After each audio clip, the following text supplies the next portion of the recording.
ওই যুগে মেয়েদের কোনো মূল্য ছিল না, রাসূল মূল্য দিয়ে দিলেন। এক সাহাবী ইসলাম কবুল করেছেন, নবীর সামনে এসে বসা, মনটা খারাপ। রাসূল বলছেন, ও সাহাবী, মন খারাপ করে বসে আছো কেন? তুমি তো দিন গ্রহণ করে নিয়েছো। হুজুর, দিন তো গ্রহণ করলাম, পূর্বের একটা পাপের কথা মনে হয়ে যাচ্ছে আমার বড্ড। কি পাপের কথা বলো হুজুর? আমার মনে হয় সব গুনাহ মাফ হলো, এই গুনাহটা মাফ হবে না। রাসূল বললেন, কোন গুনাহ হুজুর? নিজের হাতে নিজের মেয়েকে খুন করেছি। কেমন করে বলো তো একটু? নবীর সামনে হাঁটু গেড়ে দিয়া, সুন্দর সাহাবী, সুন্দর চেহারা, নবীর সামনে বসে বলছেন, ইয়া রাসূলুল্লাহি, মেয়ে সন্তানটা আমার স্ত্রীর গর্ভে আসলো। আমি আমার বউটাকে বললাম, যাও বাবার বাড়ি যাও, সন্তানটা ডেলিভারি হলে, ছেলে হলে নিয়ে আসবে, মেয়ে হলে মেরে ফেলবা।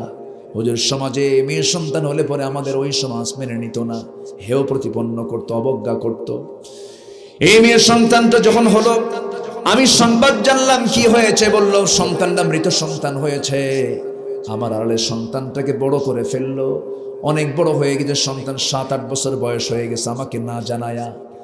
সন্তানটা একদিন আমার চোখের সামনে পড়লো, আমার অনুমান হলো, আমার সন্দেহ লাগলো, আমার মতোই ভ্রু, আমার মতোই চোখ, আমার মতোই হাত পা নখ গুলো বাবার সঙ্গে মিল দেখতে পেলাম, আমার সঙ্গে মিল দেখতে পেলাম। খপ করে ধরলাম, বউয়ের সামনে গিয়ে বললাম, সত্যি করে বল, এই সন্তানটা কার সন্তান? আমার স্ত্রীর বডি ল্যাঙ্গুয়েজ দেখে বুঝতে পারলাম এই সন্তানটা আমাদের। বউটাও বলে ফেললো। আমি ভিতরে ভিতরে শিরকিয়াতির কারণে প্রচন্ড খেপে গেলাম, কিচ্ছু বললাম না, ঠান্ডা মাথায় খুন করব কেমনে ফোন দিয়া টালাম। আমার মেয়েটাকে বললাম, আমার মা তোমাকে তোমার নানির বাড়ি বেড়াতে নিয়ে যাব। আমার মেয়েটা দৌড় মেরে আমার কোলে বসলো, আমার বউটা সাজিয়ে দিল, গুছিয়ে দিল। আমি আমার সেই মেয়েটা কি ফুসলা ফুসলা রওনা দিলাম।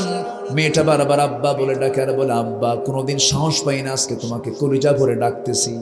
মেয়েটাকে নিয়ে রওনা করলাম, নানির বাড়ির দিকে না গিয়ে জঙ্গলের দিকে রওনা দিলাম। মেয়েটার চোখ ছোট হয়ে গেলো, মনটা ছোট হলো। বলছে, বাবা, যাবে তুমি নানির বাড়ি, জঙ্গলের দিকে যাও কেন? কিচ্ছু বললাম না। জঙ্গলটা পার হয়ে গেলাম। জঙ্গল পার হয়ে ঠিক দ্বিপ্রহর দুপুর বেলা কোদাল মারতেছি মাটিতে, কোদাল দিয়ে আমি গর্ত খনন করছি। মেয়েটা বলছে, বাবা, নানির বাড়ি কখন যাবে? কিচ্ছু বলি না। মেয়ে তো জানে না এটাই তার আখেরি সময়। আমার মেয়েটা বারবার আমাকে প্রশ্ন করে, কোনো জবাবটা দেই না। এমনকি আমার মেয়ে এমন আমাকে আদর করতে লাগলো, সেই স্মৃতি হুজুর ভুলতে পারি না। আমার বাড়ির মধ্যে সিটে এসে মাটিগুলো ঢুকে পড়ে, মেয়েটা চোখ তার বাম হাত দিয়া তার ডান হাত দিয়ে খিলাল করে করে ময়লাগুলো সাফ করে দেয়। আমি কিচ্ছু বললাম না। আমি গর্ত খনন করে কোদাল দিয়ে গর্ত খনন করছিলাম, আমার ঘামগুলো ঝরতেছিল। আমার মেয়েটা গামছা দিয়ে আমার মুখটা মুছে মুছে দেয়। কিন্তু গর্ত খনন আমার যখন শেষ হলো, মেয়েটাকে বললাম, মা, দেখো তো গর্ত খনন কেমন হয়েছে। মেয়েটা একটা মুচকি হাসি দেয় হুজুর, সেই মুচকি হাসি আমি আজও ভুলি না। মেয়েটা মুচকি হাসি দিয়ে সরল মন নিয়ে গর্ত যখন উকি মেরে দেখতে গেছে, পিছন দিকে চলে আসছি, এমন জোরে ধাক্কা মারলাম, উপর হয়ে পড়ে গিয়ে চিত হয়ে দুইটা হাত এক জায়গায় করে বলছে, বাবা, আমার মার মুখে বহু শুনেছি, কিন্তু আজকে বাস্তব রূপ হলো বাবা। ও বাবা, আমি বুঝতে পেরেছি আমি নারীর সন্তান, মেয়ের সন্তান হয়ে জন্ম নিয়েছি। এটাই যদি হয় আমার অপরাধ, আজকের দিনের জন্য তুমি আমাকে মাফ করে দাও, প্রাণ ভিক্ষা দিয়ে দাও, প্রাণ ভিক্ষা চাই। প্রয়োজনে আমি তোমার সামনে মুখটা কোনোদিন দেখাবো না, কিন্তু আমাকে প্রাণে বাঁচায়া দাও। কোনো দয়া হলো না। হাতের মধ্যে পাথর নিলাম, বড় জোরে একটা পাথর নিয়ে বুক বরাবর মেরে দিলাম। ফিনকি দিয়ে রক্ত বের হয়ে গেল। মাটি চাপা, বালু চাপা, পাথর চাপা দিয়ে আমি বাপ হয়ে মেয়েটাকে, সন্তানকে দুনিয়া থেকে বিদায় করে দিলাম। নবীজির সামনে কথাগুলো বলা হচ্ছিল, আমার নবীজি অস্থির হয়ে গেলেন। নবীজি বলছেন, ও সাহাবী, মানুষ এত পাষাণ হয়, এত হৃদয়হীন হয় আমার জানা ছিল না। তবে ও আমার সাহাবী, দিন গ্রহণ তেমন একটা বিষয়ের নাম, ইসলাম কবুল করেছো, আগের সমস্ত গুনার সাথে এই গুনাহটাও তোমার মাফ হয়ে গেছে। আমার ভাইরা, সেই বর্বর যুগকে, সেই পাষাণ হৃদয়ের মানুষগুলোকে পরিবর্তন করেছেন কি দিয়া? আসতে বলবেন না, কি দিয়া? সেই কোরআন যেহেতু আজও আছে, এখনো সম্ভব কি সম্ভব নয়? এখনো সম্ভব। আমরা কোরআনের ছায়া তোলে আসবো, জোরে বলি ইনশাআল্লাহ, আরো জোরে বলি ইনশাআল্লাহ। আর আমরা 6টা কাজ করব। নাম্বার 1 হলো পাপকে ছেড়ে দেব, জোরে বলি ইনশাআল্লাহ। কোনো পাপ কাজে যাব না। আজকের মাহফিল আমি লক্ষ্য করছি যুবকরা আজকের মাহফিলে বেশি, আলহামদুলিল্লাহ। জোরে পড়ি আলহামদুলিল্লাহ। যুবকদের জন্য কিছু ওয়াজ আছে। 12টা বাজে যে সারা রাত কি কর তাসুল ভাই, সারা রাত উনিও কয় বলেন অসুবিধা কি?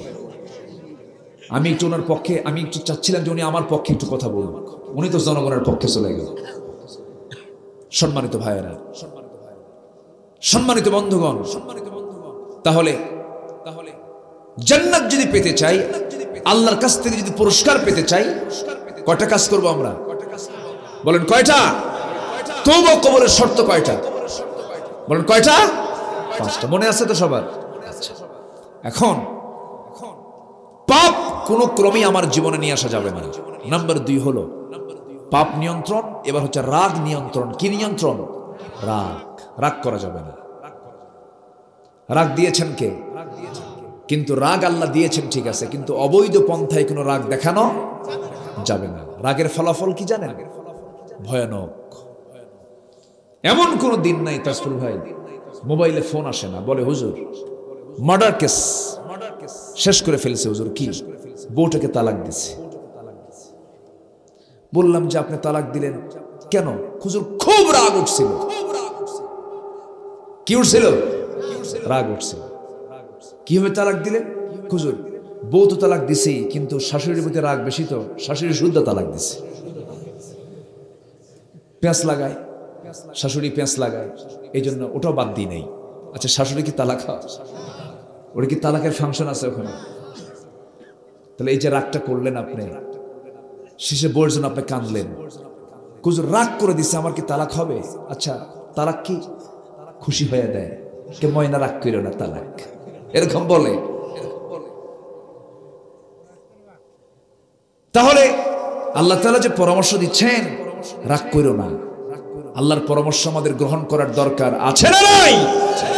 প্রত্যেকটা পদে পদে রাগ করব, বিপদে পড়ে যাব। রাগ কোনো যোগ্যতা নয়, ধৈর্য হলো যোগ্যতা।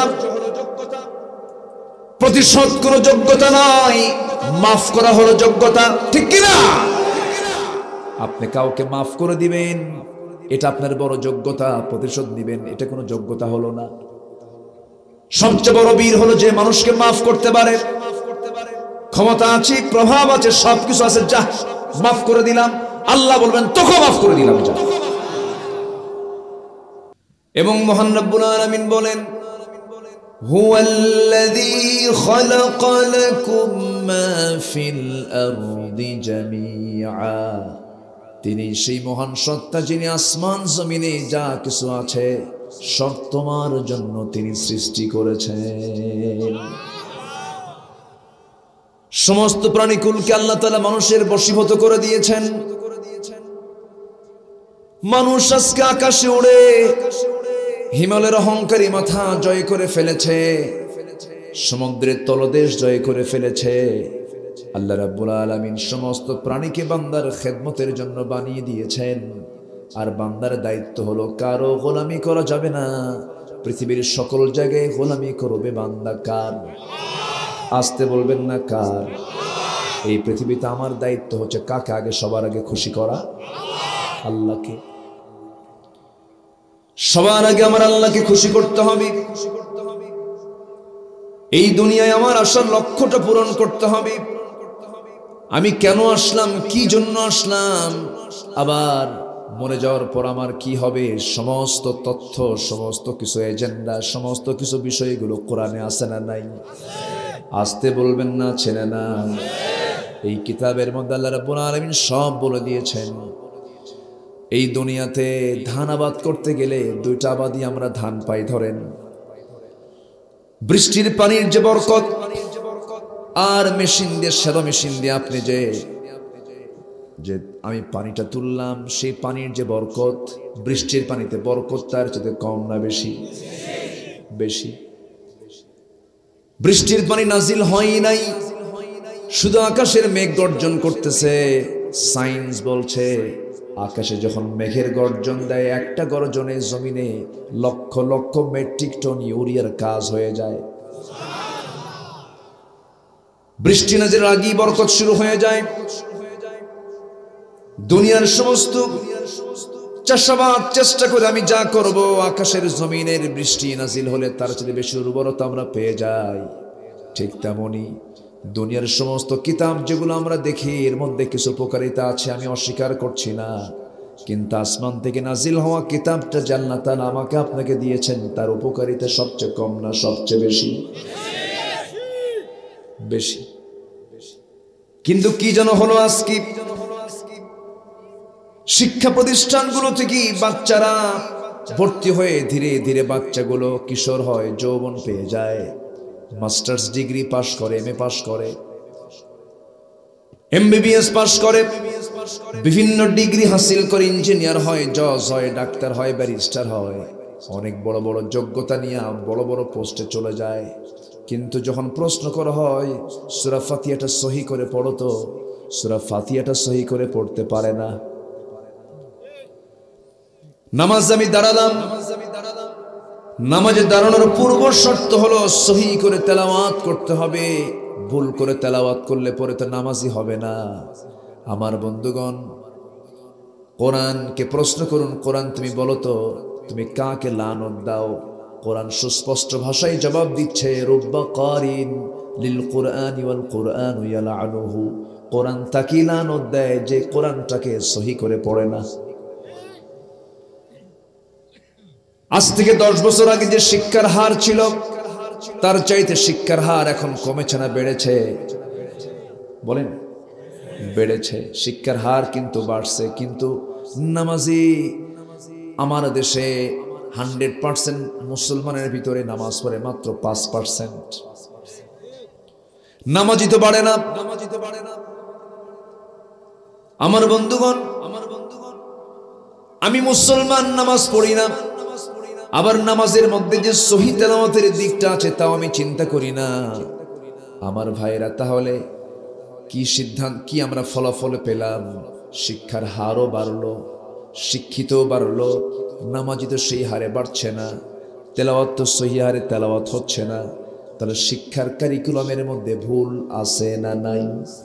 আসতে বলবেন না, আছে না নাই? মালয়েশিয়াতে মাঝে মাঝে আমি যাই। মালয়েশিয়ার একটা ছোট্ট নাগরিকও যদি ইমাম না থেকে নামাজ পড়াতে পারবে। কেন পারবে?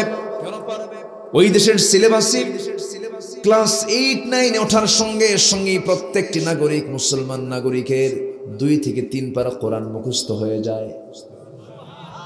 সিস্টেমটাই এরকম, তাদের মুখস্থ করতে তারা বাধ্য। কিন্তু আমার দেশে বিসিএস ক্যাডার ভাইবা পরীক্ষায় যদি কোরআনটাকে সহি করে তেলাওয়াতের জন্য ধরা হয়, একটাও পাশ করবে কিনা সন্দেহ।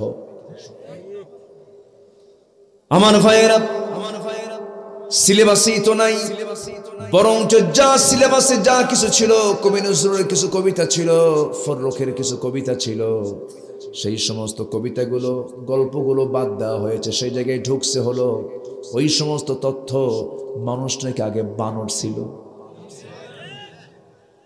কিছু শুনছেন না আপনারা? শুনেছেন? মানুষ নাকি আগে বানর ছিল। আল্লাহ মানুষকে এত সম্মান দিলেন, এত মর্যাদা দিলেন, এত তাজিম। একটা প্রশ্ন করবো আপনাকে, বলুন তো ভাইরা, ফেরেশতার মর্যাদা বেশি না মানুষের মর্যাদা বেশি? মানুষের। আমরা কিন্তু অনেকে বলি তুমি মনে ফেরেশতা হয়ে গেছো। ও ফেরেশতা হবে কেন? ভুল কথা। মানুষ তো মানুষই থেকে যাবে। ফেরেশতার গুনাহ করার কোনো যোগ্যতা নাই, কিন্তু মানুষের গুনাহ করার যোগ্যতা আছে। মানুষ গুনাহ করে না আল্লাহর ভয়ে। যখন বান্দা আল্লাহর ভয়ে গুনাহ করবে না, ওই বান্দার মর্যাদা ফেরেশতার চাইতে বেশি হয়ে যাবে। জোরে বলি সুবহানাল্লাহ। আমার বন্ধুগণ, এই পৃথিবীতে সবচেয়ে সম্মানজনক মাখলুক হলো মানুষ। ওয়ালাকাদ কাররামনা বানি আদম। আমি আদম সন্তানকে সম্মান দিয়েছি। কার কথা? আল্লাহর কথা। আমরা কিন্তু নবীর সন্তান। কার সন্তান বলেন? নবীর সন্তান। বেশ কিছু আগে এয়ারপোর্টে বসে আছি, আমি বিমানে উঠব, বসে আছি, পাশে দেখি একটা হুজুর মাথায় টুপি দেওয়া, মুখে দাঁড়িয়ে আছে। আমারও তো মুখে দাঁড়িয়ে মাথায় টুপি আছে। সালাম দিলাম, কিন্তু মশানি আলাদা, ব্যবসা একটু আলাদা, কথা খুব একটা বলতে চাচ্ছেন। আমি বললাম যে আপনি কে, আপনাকে আমি চিনছি না, একটু পরিচয় হই। বলতেছে আমি অমক পীরজাদা। কি বুঝতেছেন কি? তো পীরজাদা বলার সঙ্গে সঙ্গে বললাম যে ভাইজান আমি তো নবীজাদা। কি কথা কি বুঝতেছেন? আমার ভাষা তো বোঝার কথা মনে হয় নাকি? আচ্ছা, বললাম আমি তো নবীজাদা। তুমি আমার দিকে হেবে চেয়ে আস, মানে তাই তো, আমার বাপ আদম, আমি তার সন্তান, আমি তো নবীজাদা। বাবার সম্মান দিয়ে ছেলের কিয়ামতে কিছুই হবে না। নূহের ছেলে কেনান, আল্লাহর পয়গম্বর, কোনো লাভ নাই। ইব্রাহিম আলাইহিস সালাতু ওয়াস সালামের বাবা আজর, ছেলে নবী, বাবার কোনো কাজে আসবে না। নূহ আলাইহিস সালাতু ওয়াস সালাম বাবা নবী, কেনান সন্তান হয়েও কোনো লাভ হবে না। আমার নবীর আপন চাচা, নিজের বাবার ভাই আবু লাহাব, আপন চাচা হওয়ার পরেও কোনো কাজে আসবে না। বংশ দিয়ে কি করবেন? কিসের মোগল, কিসের পাঠান, কিসের সৈয়দ, কিসের চৌধুরী, কিসের মির্জা, এগুলো কোনো বংশগত কৌলিন্য দিয়ে কিছুই হবে না। আল্লাহ বলছেন ইন্না খালাকনাকুম মিন যাকারিন ওয়া উনসা ওয়া জাআলনাকুম শুউবান ওয়া ক্বাবাইলা লিতাআরাফু ইন্না আকরামাকুম ইনদাল্লাহি আতকাকুম। আল্লাহ বলছেন এক পুরুষ এক নারী থেকে আমি তোমাদেরকে বানিয়েছি, তোমরা সব আদম সন্তান, কিন্তু তোমাদের মধ্যে কোনো গোত্র, কোনো ভাষা, এগুলো দিয়েছি কেন? যেন তোমরা একে অপরকে চিনতে পারো। তবে তুমি মন্ত্রী হয়েছ, তুমি এমপি হয়েছ, জজ হয়েছ, ব্যারিস্টার হয়েছ, দুনিয়া জোড়া তোমার সুখ্যাতি হয়েছে, সব কিছু হয়েছে, বড় মাওলানা হয়েছ, না না, কোনো লাভ নাই। ইন্না আকরামাকুম ইনদাল্লাহি আতকাকুম। তোমাদের ভিতরে সেই লোকটাই আমি আল্লাহ আমার কাছে সম্মানিত, যে বান্দা আমি আল্লাহকে সবচাইতে বেশি ভয় করে। জোরে বলি সুবহানাল্লাহ। বঙ্গভবনের সামনে, গণভবনের সামনে একটা ফকির রাস্তায় অবস্থান করছে, ফুটপাতে তার দিন কাটে।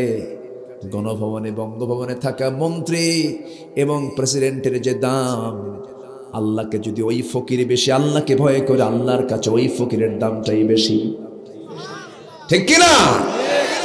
এই জন্য দুনিয়ার কোনো সম্মান আমরা পেতে চাই না, আল্লাহর সম্মান পেতে চাই। আল্লাহর কাছে আমরা দাম পাবো। জোরে বলি ইনশাআল্লাহ, জোরে বলি ইনশাআল্লাহ। চোখ বন্ধ করে মানবো কোন কিতাব? কোন কিতাব মানবো আমরা? কোরআনটাকে মানবো। জোরে বলি ইনশাআল্লাহ। আসুন আমরা মূল আলোচনার দিকে চলে যাচ্ছি। কষ্ট পাচ্ছেন না তো? তাহলে আমরা কি আদম সন্তান না বানরের সন্তান? যারা কইছে যে আগে মানুষ বানর ছিল, বলেন। ক্লাস সিক্সের বইয়ে এটা ঢুকাই দিছে। তা আমার আল্লাহ তাআলা বাচ্চা কাচ্চা কিছু দিছে তো। তো আমার একটা মেয়ে বলতেছে, আব্বু দেখো, মানুষ নাকি আগে বানর ছিল। ব্যাখ্যায় এসেছে, ডারউইন বলতেছে যে মানুষ আগে বানর ছিল, সেই বানর গাছের ডালে ডালে চলতে চলতে ডালের সাথে ঘেঁষা খেতে খেতে লেজটা পইড়া মানুষ হয়ে গেছে। আচ্ছা বলেন তো, এটা কি সুস্থ লোক বলবে না এটা মদ খাওয়া লোক কবে? ও তো মদই খাইছে।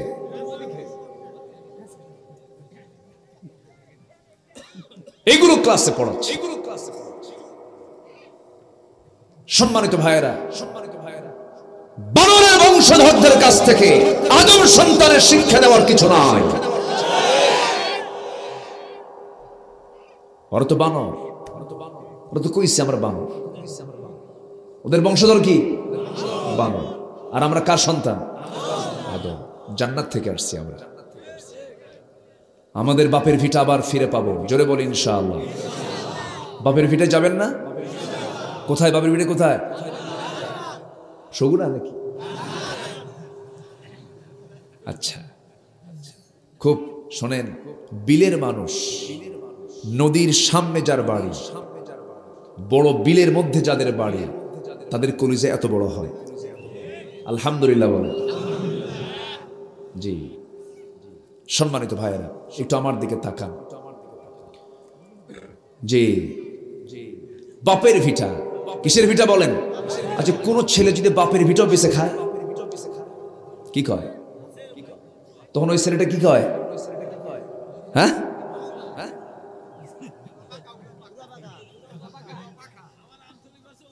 উড়া পাকা।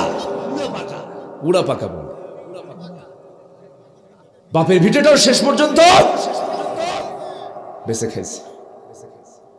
সম্মানিত ভাইয়েরা, বাপের ভিটা ছাড়বো না আমরা, যেমন করি হোক টার্গেট বাপের ভিটাতে ফিরে যেতেই হবে, জোরে বলি ইনশাআল্লাহ। কিন্তু কাজ আছে, যে কাজ আছে না, দাগ নাম্বার ঠিক রাখতে হবে না? আপনি দুনিয়ার দাগ নাম্বার ঠিক রাখি আমরা। বুড়ো চাচা সব বোঝে, 60 বছর বয়স, বলা হয় চাচা কোরআন শরীফটা পড়েন, বাবা মুখী আসে না বাবা, খুব চেষ্টা করি, হয় না। চাচা, তারাস পৌরসভার সামনে যে আপনার একটা 10 কাঠা জমি ছিল, ওটার দাগ নাম্বার যেন কত? 93 আছে না? নাই টনটনা। আবার সিরাজগঞ্জের কোর্টে যায়, সোমবার বুধবার নিয়মিত কোর্ট করেন তিনি, ফাইল নিয়ে কোর্টের বারান্দায় ঘোরাফেরাও করেন বুড়ো চাচা। যখন বলা হয় চাচা কোর্টের বারান্দায় ফাইল নিয়ে কেন? বাবা 10 বিঘা জমি না মামলা চলে, উকিল মাঝে মাঝে বোঝে না, উকিলকে শিক্ষা দেই মাঝে মাঝে, উকিলকেও বুঝানো নেই, দাগ নাম্বার মুখস্থ, খতিয়ানটাও জানা আছে, আরএসটাও জানা আছে, সব কিছু জানা আছে। দুনিয়ার 60, 70, 80 বছর জিন্দেগির জন্য যদি এই সমস্ত দাগ নাম্বার, খতিয়ান নাম্বার টনটনা মুখস্থ থাকে, ব্যাংকের অ্যাকাউন্ট নাম্বার মুখস্থ থাকে, মোবাইল পাসওয়ার্ড মুখস্থ থাকে, আল্লাহ বলছেন বান্দারের সর্বনিম্ন একজনকে আমি জান্নাত দেব, যার এরিয়া হবে 10টা পৃথিবীর মতো একটা জান্নাত। তার দাগ নাম্বার নাই? সেই জান্নাত কি এমনি এমনি পাবো নাকি? সেই জান্নাত এমনি এমনি পাওয়া যাবে না, মেহনত করতে হবে, মুজাহাদা করতে হবে, কষ্ট করে কামাই করতে হবে। আসিয়া আলাইহিস সালাতু ওয়াস সালাম নাম সবাই শুনেছেন। আজকের মাহফিলে আসিয়ারা আসছে নাকি? আছে? আছে আশেপাশে আছে না? না, মাদের বসার ব্যবস্থা করবেন, এটা বলে যাচ্ছি, করবেন। মাদের দিন বোঝার দরকার আছে। আমার নবীজি মেয়েদের মাঝে ওয়াজ করেছেন, ইয়া মা'শারান নিসা, হে নারী সমাজ। এই কথা বলি মাদের মাঝেও তিনি কথা বলেছেন, পর্দার নিয়ম রক্ষা করে কথা বলেছেন, কারণ মেয়েদের ইসলাম বোঝার দরকার, প্রয়োজন পুরুষের চাইতে কম না? সমান সমান, সমান সমান। পুরুষ যেমন জানার অধিকার রাখে, মেয়েরাও জানার অধিকার রাখে, মেয়েদের জন্য ব্যবস্থাটা রাখবেন। আজকে আসিয়া যারা মাহফিল শুনছেন, আমার মা বোন, এই আসিয়ার মতো মানুষকে আল্লাহ রাব্বুল আলামিন কোরআনে কোট করেছেন। কেন করলেন, কি জন্য করলেন? তার সবচেয়ে বড় প্রাপ্তি, তার সবচেয়ে বড় আকাঙ্ক্ষা ছিল যেমন করি হোক জান্নাত নিতেই হবে, জান্নাত নিতেই হবে। শেষ পর্যন্ত জীবনটা পর্যন্ত দিয়ে দিলেন। কে না জানেন তার কথা? কম বেশি সবাই জানেন। একটু মনে করে দেওয়ার জন্যই তো আসা আমাদের। সবাই তো আমরা জানি, কিন্তু মানি তো না, শিক্ষা তো নেই না। আসিয়া আলাইহিস সালাতু ওয়াস সালাম এমন ঘরে স্ত্রীত্ব তিনি পেলেন, এমন ঘরে তিনি স্ত্রী হলেন। ফেরাউন ছিল যার স্বামী, এমন একটা ঘরে তিনি বিবাহিতা হয়ে সেখানে চলে গেলেন। সংসার জীবন কাটলো, ভালোই কাটলো। ফেরাউন এক পর্যায়ে দেশের প্রধান হয়ে গেল।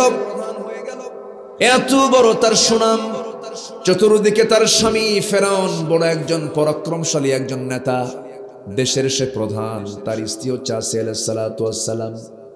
কিন্তু আসিয়ার কাছে যখন আল্লাহর দ্বীনের দাওয়াত যখন চলে এলো, মুসা আলাইহিস সালাতু ওয়াস সালাম, হারুন আলাইহিস সালাতু ওয়াস সালাম, কয়জন নবী? দুই ভাই, দুই নবী। এই দুই নবীর দাওয়াত যখন ফেরাউনের দরবার পর্যন্ত যখন স্পর্শ করলো, ফেরাউন ইসলাম কবুল করলো না। আসিয়া সঙ্গে সঙ্গে বলছেন, আশহাদু আল্লা ইলাহা ইল্লাল্লাহ। জোরে বলুন আল্লাহু আকবার। কালিমা গ্রহণ করলেন। আসিয়ার কালিমার কথা ফেরাউনের কানে সংবাদ চলে গেছে। ফেরাউন বলছে, আসিয়া শুনতে পেলাম তুমি নাকি মুসার দ্বীন গ্রহণ করেছো। এবার আসিয়া বলছেন, স্বামী আপনি বলতে ভুল বলেন কেন? দিন তো আসিয়ার নয়, দিনটা কার? আসতে বলবেন না, দিনটা কার? আল্লাহর। আল্লাহর দ্বীন আমি গ্রহণ করেছি। মুসা হলো একজন আল্লাহর পয়গম্বর, তিনি দূত। তার দায়িত্ব হলো দিনটাকে চতুর্দিকে পৌঁছে দেওয়া, কালিমার দাওয়াত চতুর্দিকে ছড়িয়ে দেওয়া। কিন্তু আমি যে দিন গ্রহণ করেছি, দিনটা কার? আল্লাহ। ও আমার স্বামী, আপনি আমাকে প্রশ্ন করছেন কেন? আমি আপনাকে সঙ্গে সঙ্গে দাওয়াত দিচ্ছি। ও আমার স্বামী, আপনার কাছে আমার যৌবন, আমার কাছে আপনার যৌবন। মেহেরবানি করে আমি আপনাকে ভালোবেসে বলছি, আপনিও কালেমা পড়ুন, জান্নাতের অধিকারী হয়ে যান। সুন্দর করে মোহাব্বত করে শ্রদ্ধা করে দাওয়াত দিলেন। কিন্তু ফেরাউন বলছে, আসিয়া শোনো, তুমি আমাকে যে পথে দাওয়াত দিচ্ছ, তোমার আল্লাহ ঠিক আছে, সমস্যা নাই, কিন্তু আমি হলাম এদেশের রাজা। এই জনপদে আমার আইনই সবকিছু চলবে, আল্লাহর কোন আইন চলতে দেওয়া যাবে না। এমন লোক এখনো আছে না নাই? আসতে বলবেন না, আছে না নাই? ওই আল্লাহর আইন এই সমাজে চলতে পারে না। এই কথা বলার সঙ্গে সঙ্গে আসিয়া বলছেন, স্বামী আমার, আপনি যতবার বলবেন ততবার আমি বিরোধিতা করব, এটা আমি মানব না। এবারে ফেরাউন বলছে, আসিয়া শোনো, ইসলাম তোমাকে ছাড়তেই হবে। আমার স্ত্রী থাকতে গেলে দিন তোমাকে ছাড়তেই হবে। আসিয়া বলছে, স্বামী আমার, আপনি আমাকে যতই জোড়াজুড়ি করুন না কেন, আমি আপনাকে মোহাব্বত রেখেই বলছি। চূড়ান্ত কথা শুনে নেন, আমার কথা চূড়ান্ত, সেটা হলো আমি হাসতে হাসতে জীবনটা দিয়ে দেব। আমার প্রতি অত্যাচার যত বাড়বে, আমার ঈমানটা তত বেশি পাকা হয়ে যাবে। আর কোনো কথা থাকে? এই কথার পর আর কোনো কথা আছে? ঈমানদার এরকম করেই কথা বলবে। আর যারাই পেঁচ লাগায়, ভাই আসি তো, আছে না নাই? সমাজে কিছু লোক আছে, দুই দিকেই থাকতে চাই, ব্যালেন্স করে। কি করে? ব্যালেন্স করে চলে, ওই দিকেও চলে, এই দিকেও চলে। এই সমস্ত লোকের পরিচয় হলো আল্লাহ তাআলা সূরা একটা নাজিল করেছেন, সূরা মুনাফিকুন। আছে না নাই? আচ্ছা, আমার ভাইয়েরা একটু কান লাগাবেন। আসিয়া আলাইহিস সালাতু ওয়াস সালামের কথা মনে হয়ে গেল। আহারে, আল্লাহ রাব্বুল আলামিন তাকে কি সম্মান দিয়েছেন, মর্যাদা দিয়েছেন, কত বড় ইজ্জত আল্লাহ পাক তাকে দিলেন। একটু বুঝলে, একটু শুনলে আমরা বুঝতে পারবো, স্পষ্ট হয়ে যাবে। শেষ পর্যন্ত ফেরাউন চিন্তায় পড়ে গেল। পরিবারের বিশাল বড়, পৃথিবীর সবচেয়ে বড় যুদ্ধ হলো গৃহযুদ্ধ, ঠিক কিনা? ঘরের যুদ্ধের চাইতে বড় যুদ্ধ আর নাই। এই যুদ্ধের সম্মুখীন হয়ে গেছে। এবার ফেরাউন করলো কি, মন্ত্রী পরিষদ নিয়ে বসে বলল, ও হামানরা পরামর্শ দিয়ে কি করা যায়? হামান বলছে, ফেরাউন শোনো, শুরুতেই এটাকে মূলোৎপাটন করতে হবে। এটাই তোমার একটা বড় বিস্ফোরণ হয়ে যাবে, চরম বিপদ হয়ে যাবে। চূড়ান্ত একটা আইন তুমি চূড়ান্ত করে ফেলো, তাকে শেষ করে দাও। হামান যখন এমন পরামর্শ দিয়েছে, আল্লাহ তাআলা কোরআনে কারীমে ফিরআউনের নামটাও নিয়েছেন, হামানের নামটাও নিয়েছেন, অফিরআউনা ওয়া হামানা ওয়া জুনুদাহুমা। ফিরআউনের নামটাও নিয়েছেন, হামানের নামটাও নিয়েছেন। হামান ফিরআউনকে বুদ্ধি দিত, হামান বুদ্ধি ছিল হামানের, আর শক্তি ছিল ফিরআউনের। প্রচন্ড দাপুটে নেতা ছিল ফিরআউন। শেষ পর্যন্ত ফেরাউন করলো কি, হামানের পরামর্শে চূড়ান্ত ভাবে সে বলছে, আসিয়া শোনো, আমার চূড়ান্ত ফয়সালা হয়ে গেছে, আমি তোমাকে দুনিয়া থেকে বিদায় করে দেব। আসিয়া বলছেন, স্বামী আমার, আপনি কি করবেন জানি না, নাকের মধ্যে আমি জান্নাতের সুঘ্রাণ পেতেছি। জোরে বলি সুবহানাল্লাহ। মুমিনের সর্বক্ষণ জিকির থাকবে জান্নাত। কিসের জিকির? জান্নাতের জিকির থাকবে সর্বক্ষণ। আসিয়া আলাইহিস সালাতু ওয়াস সালাম কি ফেরাউন সামনে পেয়ে বলছে, জান্নাত রেডি করলাম, তোর দুটা হাত দুটা পা বেঁধে ফেলা হবে। আসিয়া মুস্কি হাসি মেরে বললেন, অত্যাচারের মাত্রা যত বাড়বে আমার জান্নাত তত কাছে চলে আসবে। জোরে বলি সুবহানাল্লাহ। আমার ভাইরা, আমার বন্ধুগণ, আসিয়া আলাইহিস সালাতু ওয়াস সালাম যখন দেখতে পেলেন চূড়ান্ত আকারে সবকিছু ফাইনাল হয়ে গেছে, সামনে জল্লাদ প্রস্তুতি নিয়ে ফেলেছে, সামনে তার দুই হাত দুই পা বেঁধে ফেলবে, এমন সময় আসিয়া আলাইহিস সালাতু ওয়াস সালাম তার প্রিয় বন্ধু আল্লাহর কাছে বলছেন, আমাদের প্রিয় বন্ধু কে? কে বলেন, জোরে বলেন কে? এই ছেলে। কোথায় চলে যাচ্ছেন? থাকেন, বসেন। আমরা কেউ যাব না। আমার আগে কেউ যাবেন? আমার আগে কেউ যাবেন? আমরা একসঙ্গে দোয়া করে সুন্দর পরিবেশ আমরা চলে যাব। জোরে বলি ইনশাআল্লাহ। আমার ভাইয়েরা, আসিয়া আলাইহিস সালাতু ওয়াস সালাম কি করলেন? ওই সময় তিনি তার প্রিয় বন্ধু আল্লাহর দিকে লক্ষ্য করে দুইটা হাত উঁচু করে আসমানের দিকে তাকায় আছেন। আমার আল্লাহ আছেন কোথায়? আসমানে। কোথায় আছেন বলেন?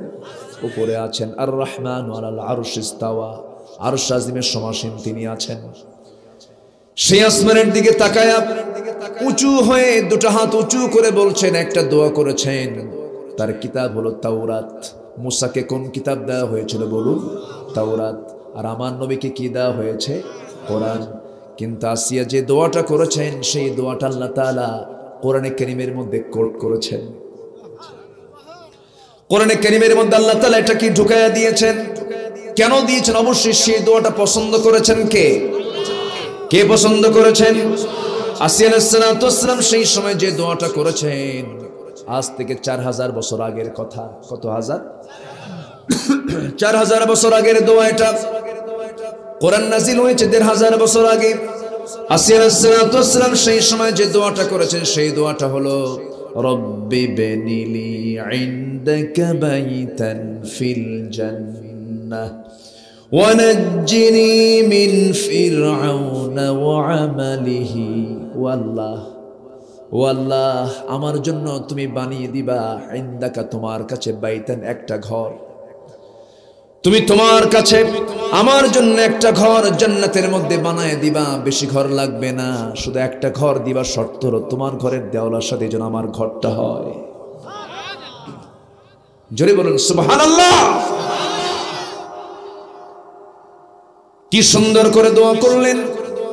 দোয়াটার সঙ্গে সঙ্গে মঞ্জুর হয়ে গেল, কবুল হয়ে গেল। রক্ত ফিনকি দিয়ে পড়লো, দুনিয়া থেকে বিদায় নিলেন। দুনিয়া জোড়া কিয়ামত পর্যন্ত আসিয়ার নাম সবাই প্রশংসার সঙ্গে তার নামটা নেবে, কিন্তু ফেরাউনের নামটা কি প্রশংসার সাথে নেয় নাকি? এই জায়গায় মুসা নামে লোক আছে না নাই? হারুন নামে লোক আছে না নাই? ইব্রাহিম নামে লোক আছে না নাই? দেখি একটা হাত তুলেন। ফেরাউনকে আছে কেউ? ফেরাউনের নামে কোন লোক আপনি দুনিয়াতে জুড়ে পাবেন না আপনি। কারণ কোরআন তার নাম নিয়েছে, কিন্তু ফেরাউনের নাম কোরআনে আসলেও ফেরাউনের নামটা না হয়েছে সুখ্যাতি নিয়ে না কুখ্যাতি নিয়ে। অপকর্মের ইতিহাস তার আছে না নাই? এই পৃথিবীতে হত্যা রাজনীতি শুরু করেছে ফেরাউন। 40,000 শিশুকে এট এ টাইম হত্যা করেছে মুসার জন্ম ঠেকানোর জন্য। 40,000 শিশুকে সে হত্যা করেছিল। আজকের দুনিয়াতেও যারা নিজের ক্ষমতাকে পাকাপোক্ত করার জন্য, নিজের চেয়ারকে ঠিক রাখার জন্য যারা গুলি করছে, মানুষকে নির্বিচারে যারা হত্যা করতেছে, তারা সবগুলো ফেরাউনদের প্রেতাত্মা। ঠিক কি না?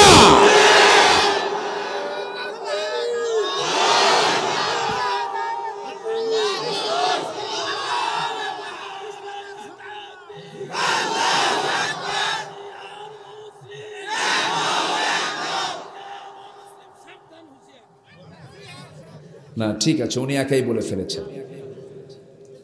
ঠিক আছে, কষ্ট পাচ্ছেন নাকি? কি ঘুমটুম পাচ্ছে নাকি আপনাদের? কোনো ক্লান্তি নেই তো? বলি আলহামদুলিল্লাহ। আমার ভাইরা, তাহলে আসিয়া দুনিয়া চেয়েছেন না জান্নাত চেয়েছেন? কি চেয়েছেন? আসিয়ার কি কোনো অভাব ছিল? একজন রাজার বউ, সেকেন্ড নাগরিক তিনি, ফার্স্ট লেডি মিসেস ফেরাউন, ইমরাতে ফিরাউন। কোরআনে কিন্তু তার নাম আসে নাই, ইমরাতে ফিরাউন, ফেরাউনের স্ত্রী। এটা আচ্ছা, মন্ত্রী বড় না মন্ত্রী বউ বড়? বলেন বলেন। চেয়ারম্যান বড় না চেয়ারম্যানের বউ বড়? কারণ চেয়ারম্যান বউয়ের কাছে আসলেই মাঝে মাঝে বউ এরকম কথা বলে, তুমি কিসের চেয়ারম্যান আমার জানা আছে, বসো। কি ঠিক আছে কিনা বলেন? সেই ফেরাউন আসিয়াকে বলছে, আসিয়া আমি তোমাকে কি সম্মান দিলাম না? তুমি আমার বিরুদ্ধে গেলে না, আমি তোমার বিরুদ্ধে যেতে বাধ্য, কারণ আমি আল্লাহর বিরুদ্ধে যেতে পারবো না। জোরে বলে সুবহানাল্লাহ। সব মাইনাস করেছেন, যশ খ্যাতি সম্মান মর্যাদা দুনিয়ার আরাম আয় সব ত্যাগ করে আল্লাহর ঘরের সঙ্গে জান্নাত চেয়েছে। কেন তার নাম আসবে না কোরআনে? কেন তার দোয়াটা আসবে না কোরআনে? এরকম করে দোয়া করো ও পৃথিবীর মানুষ, তোমরা আসিয়ার মতো করে দোয়া করো। সুবহানাল্লাহ বলেন। এখন এই জান্নাত পাওয়ার জন্য কাজ আছে না নাই? কেমন কাজ? সপ্তাহে একদিন একটু নামাজ, আর বছরে 2 দিন ঈদের নামাজ, আর মাঝে মাঝে একটু আব্বার কবর জিয়ারা করা, আর হুজুর কিছু ভাড়া কইরা একটু খতম টতম দেওয়া, আর বছরে বাবার মৃত্যুবার্ষিকীতে একটু কুলখানি, এগুলোই তো। এরকম কিছু মানার লোক আছে না নাই? এতটুকুই শেষ। আশ্চর্য হয়ে যায়, আজকে মানুষ মসজিদের দায়িত্ব নেবে কারা, সেই দায়িত্ব নেবে কারা, এই দায়িত্ব নেবে কারা, এতটুকু বিষয়টা ভুলে গেছে। মসজিদ কমিটির সভাপতি হয় বিশিষ্ট সুদখোর। কথা কব বলবো, কথা বলবো। সভাপতি হলো বিশিষ্ট সুদখোর, সেক্রেটারি বিশিষ্ট মদখোর, আর ক্যাশিয়ার হলো জেনাকার। আছে না নাই?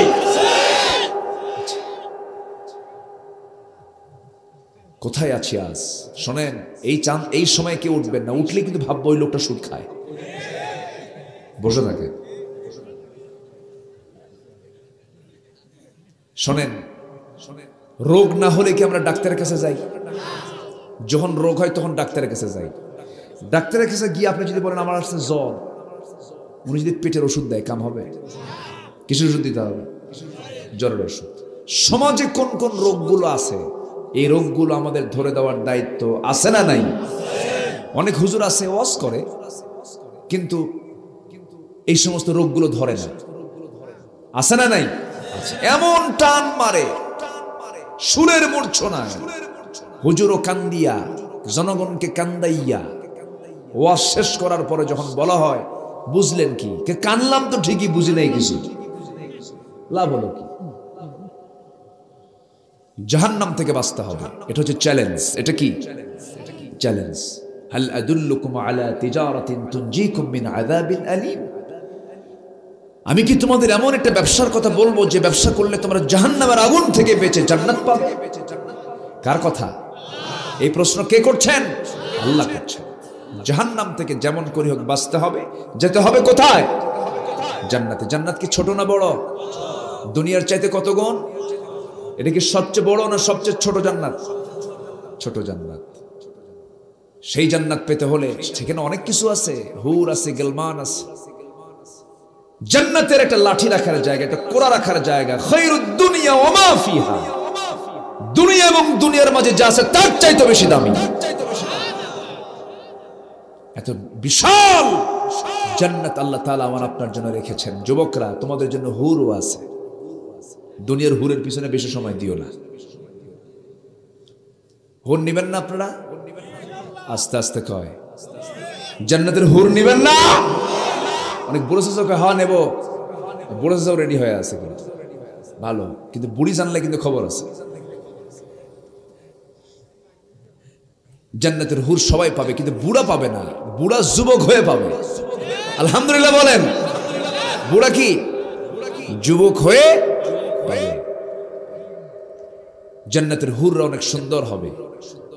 মেয়েদের সামনে আবার এই হুরের গল্প করলে মেয়েরা একটু মাইন্ড করে।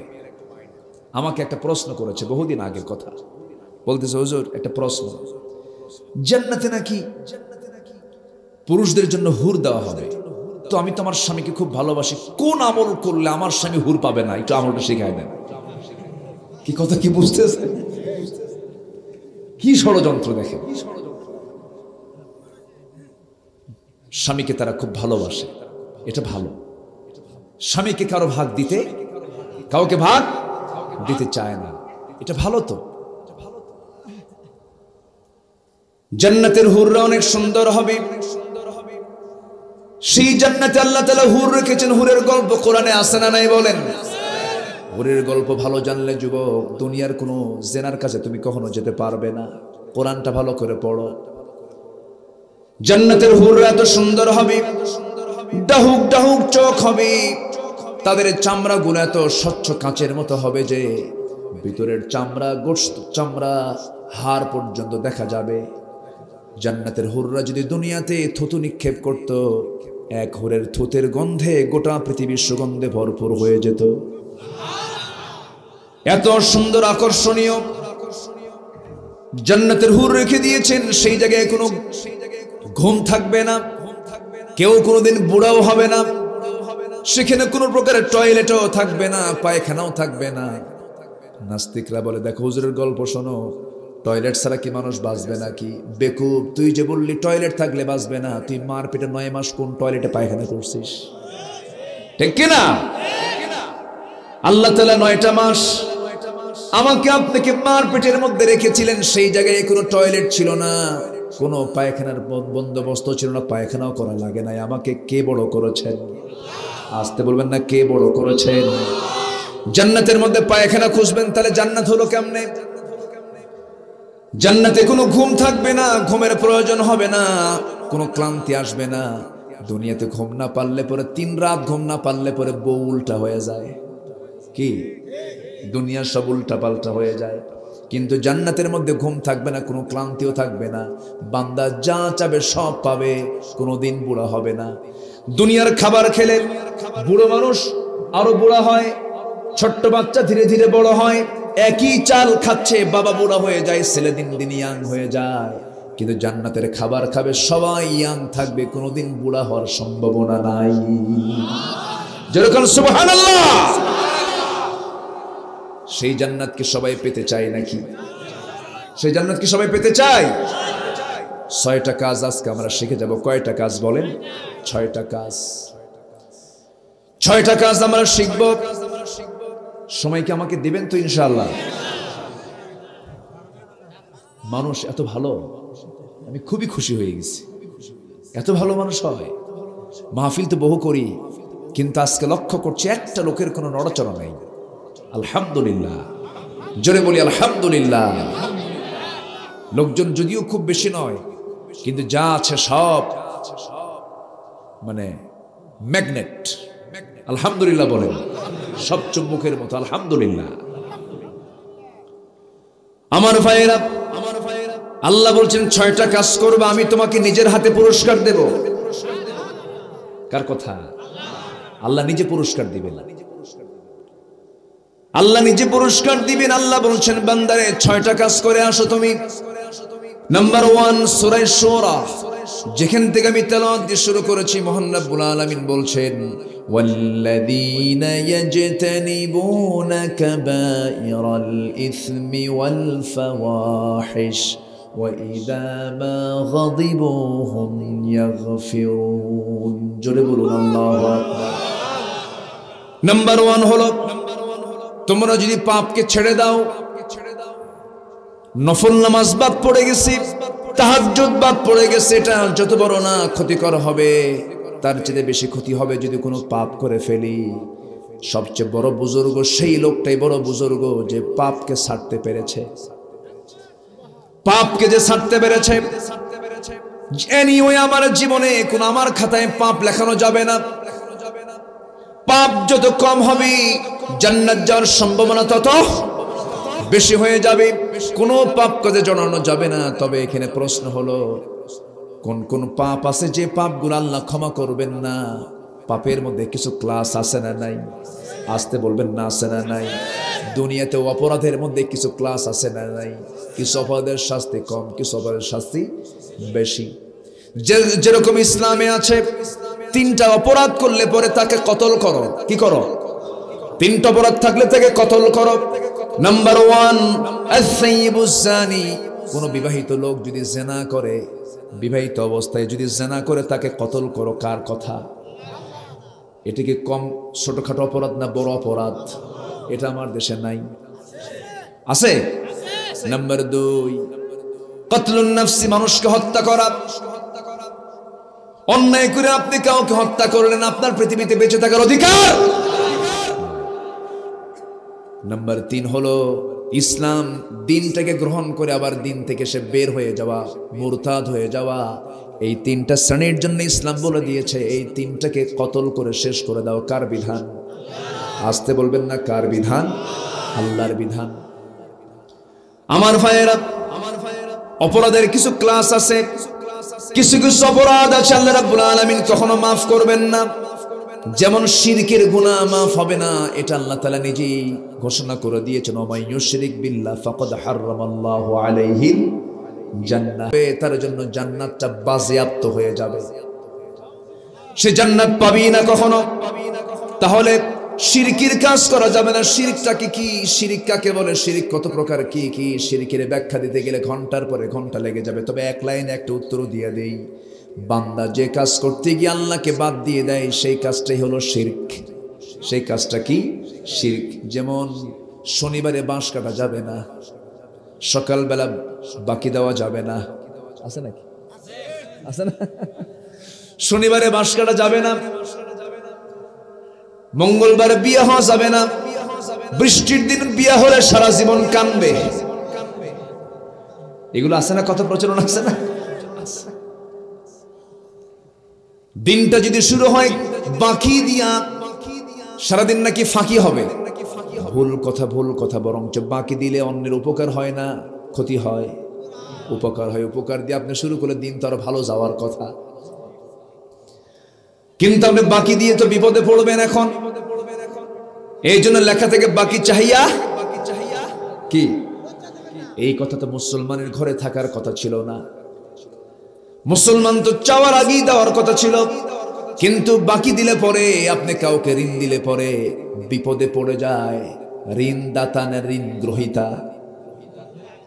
কে কে বিপদে পড়ে? যে দেয় সেই বিপদে পড়ে। নির্দিষ্ট দিন যিনি টাকা ঋণ দিয়েছেন গিয়ে বললেন, ভাই টাকাটা দাও না কেন? ভাই অমুক দিন আসো। 2বার 3বার ডেট মিস। হঠাৎ করে একদিন কিছু লোকজনের সঙ্গে সে কথা বলছে, এমন সময় সে যখন বলতেছে, ভাই টাকাটা আপনি সত্যিই দিবেন নাকি? চোখ এরকম বড় করে বলে, আমার কি মান সম্মান নাই? আছে না নাই? জীবনে তোকে আর টাকা দেব না, যা। আছে আছে। এগুলো কি ইমানদারের কাজ না মুনাফিকের কাজ? সঙ্গে সঙ্গে পাওনাদার যে টাকা পাবি, যে ঋণদাতা, সে রাগের ঠেলায় বলে, যা, তোর কাছ থেকে ইহ জনমের টাকা চাবো না, হাসুরের দিন আল্লাহর কাছ থেকে তুলে নেব। জবাবে বলে, লম্বা ডেট পাইলাম। কি ডেট পাইলাম? আমার বন্ধুগণ, 3টা কাজ দ্রুত করব আমরা। ঋণ হলে পরে ঋণ পরিশোধ করব। আজান দিলে পরে দ্রুত কোথায় যাব? মসজিদে চলে যাব। মেয়ে বড় হয়েছে, জেনার পরিবেশ রাখা যাবে না, মেয়েটাকে দ্রুত বিবাহের বন্দোবস্ত করব। এই সমস্ত কাজগুলো দেরি না তাড়াতাড়ি? দেরি না তাড়াতাড়ি? তাড়াতাড়ি। আমার বন্ধুগণ, কথায় তো কথা বাড়ে, শিরকের কাজ করা যাবে না। আল্লাহ বলেছেন, চোর চুরি করলে হাত কাটো, জেনাকার জেনা করলে পরে পাথর মারো, এরপরে ডাকাত করলে তার হাত কেটে দাও, পা কেটে দাও। এটা কার বিধান? আল্লাহ বলছেন, সুদকে হারাম করেছি, ব্যবসাকে হালাল করেছি, সুদকে তোমরা কাছে নিও না। কিন্তু আজকে সমাজের কিছু মুসলমান আছে, আল্লাহর আইনকে এগুলো তোয়াক্কা না করে তারা নিজে আইন বানায় ফেলে। আছে না নাই? নিজে আইন বানাইছে এমন লোক আছে না নাই? যারা আল্লাহর আইনের বিরুদ্ধে আইন তৈরি করে তারা পাক্কা মুশরিক। তারা কি? পাক্কা মুশরিক। শিরকের ধারে আমরা যাব না। জোরে বলি ইনশাআল্লাহ। আরো জোরে বলি ইনশাআল্লাহ। কোনো পাপ কাজে যাওয়া যাবে না। যদি কোনো ভুল হয়ে যায় সঙ্গে সঙ্গে মাফ চেয়ে নেব। ভুল হয়ে গেছে, আল্লাহ মাফ করে দাও, এটার নাম তওবা। এটার নাম কি বলেন? তওবা। তওবা কিন্তু নির্দিষ্ট কোনো দোয়ার নাম নয়। দেখবেন কিছু কিছু লোকের এমন সিস্টেম আছে, হয়তো হুজুরের কাছে এসে বলে হুজুর একটু তওবা পড়ায় দেন। তওবা কোনো দোয়া, কোনো এরকম নির্দিষ্ট কোনো দোয়ার নাম নয়। তওবাটা হলো, তওবা মানে হলো ভুল করেছি আল্লাহ, জীবনে আর এই ভুলটা করব না। তওবা কবুলের শর্ত হলো 5টা। বলেন তওবা কবুলের শর্ত কয়টা? বলেন 5টা। একটু মুখস্থ করবেন। তওবা কবুল হতে হলে 5টা শর্ত পূরণ করতে হবে। নাম্বার 1, তওবা করতে হবে একমাত্র কার কাছে? মনোযোগ দিয়ে শুনবেন। নাম্বার 2, যে ভুলটা করেছি সেই ভুলের জন্য অনুতপ্ত হতে হবে, অনুশোচনা প্রকাশ করতে হবে, আল্লাহ আমি আসামি, আমি ভুল করছি। নাম্বার 3 হলো যে ভুলটা করেছি সেই ভুল নিয়ে আল্লাহর কাছে সেজদায় পড়ে কেঁদে বলতে হবে আল্লাহ এই ভুলটার জীবনে আমি কখনো করব না। নাম্বার 4 হলো আল্লাহ জীবনে আর কোনো বড় কোনো কবিরা গুনার দিকে যাব না, কোনো গুনাহ ইচ্ছা করে করব না, আল্লাহ মাফ করে দিও। নাম্বার 5 হলো আল্লাহ, ও আল্লাহ বান্দার যত হক ছিল সব হক আমি ফেরত দিয়ে দিয়েছি, তুমি আমাকে মাফ করে দাও। বান্দার হক আপনি মেরে খাবেন, মৃত্যুর আগ পর্যন্ত তওবা করবেন, সেই তওবা কবুল হবে না। বান্দার হক মেরে খাওয়া লোক তো বাংলাদেশে নাই বললেই চলে। আছে? আসতে বলবেন না আছে?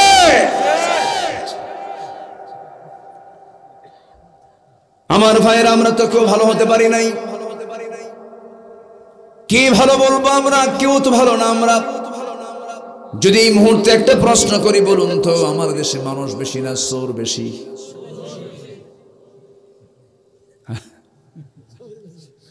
মুরব্বি যে হাসে, দুইজনে হাসে, সবাই বলেন আমার দেশে মানুষ বেশি না চোর বেশি? চোরই তো বেশি।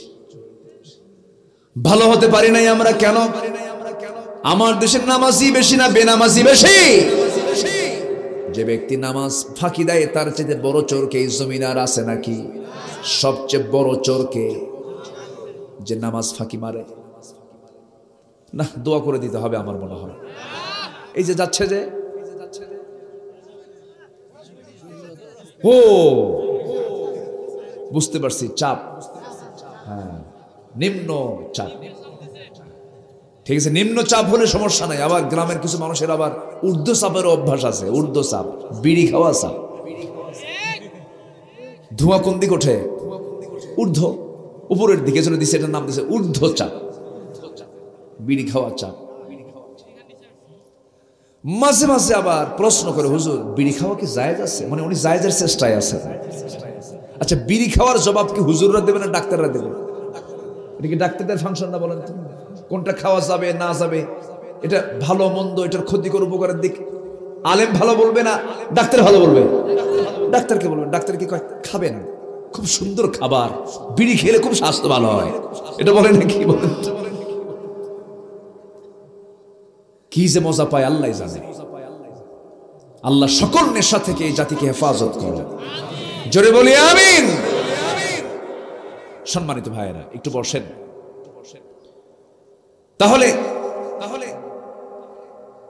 কি যেন পয়েন্ট বললাম, ভুলে গেলাম তো। ও নামাজ, নামাজ চোর, সবচেয়ে বড় চোর। আজকে এই দেশের নেতৃত্ব যারা দেয় অধিকাংশ কিন্তু মুসলমান, যারা নেতৃত্ব মানছে তারাও কিন্তু মুসলমান। কিন্তু কোন দল করতে যাও, কোন নেতার নেতৃত্ব মানতে যাও, যে নেতা তোমাকে নামাজের কথা বলে না, যে নেতা তোমাকে নামাজের কথা বলে না, সেই নেতার মুখে থুতু মারি আমরা, ঠিক কিনা? সব তো দেখলাম, সব দেখা শেষ। কি বাংলাদেশ আমরা পেলাম, লক্ষ মানুষের জীবনের বিনিময়ে অর্জিত বাংলার স্বাধীনতা, দেশের শ্রেষ্ঠ নাগরিক হলো মুক্তিযোদ্ধারা। অথচ পত্রিকায় আসলো 2000 মুক্তিযোদ্ধা ভাতা গ্রহণ করে, যাদের বয়স 52 বছর, স্বাধীনতার বয়স 52 বছর। যুদ্ধ করলো কোন জায়গায়?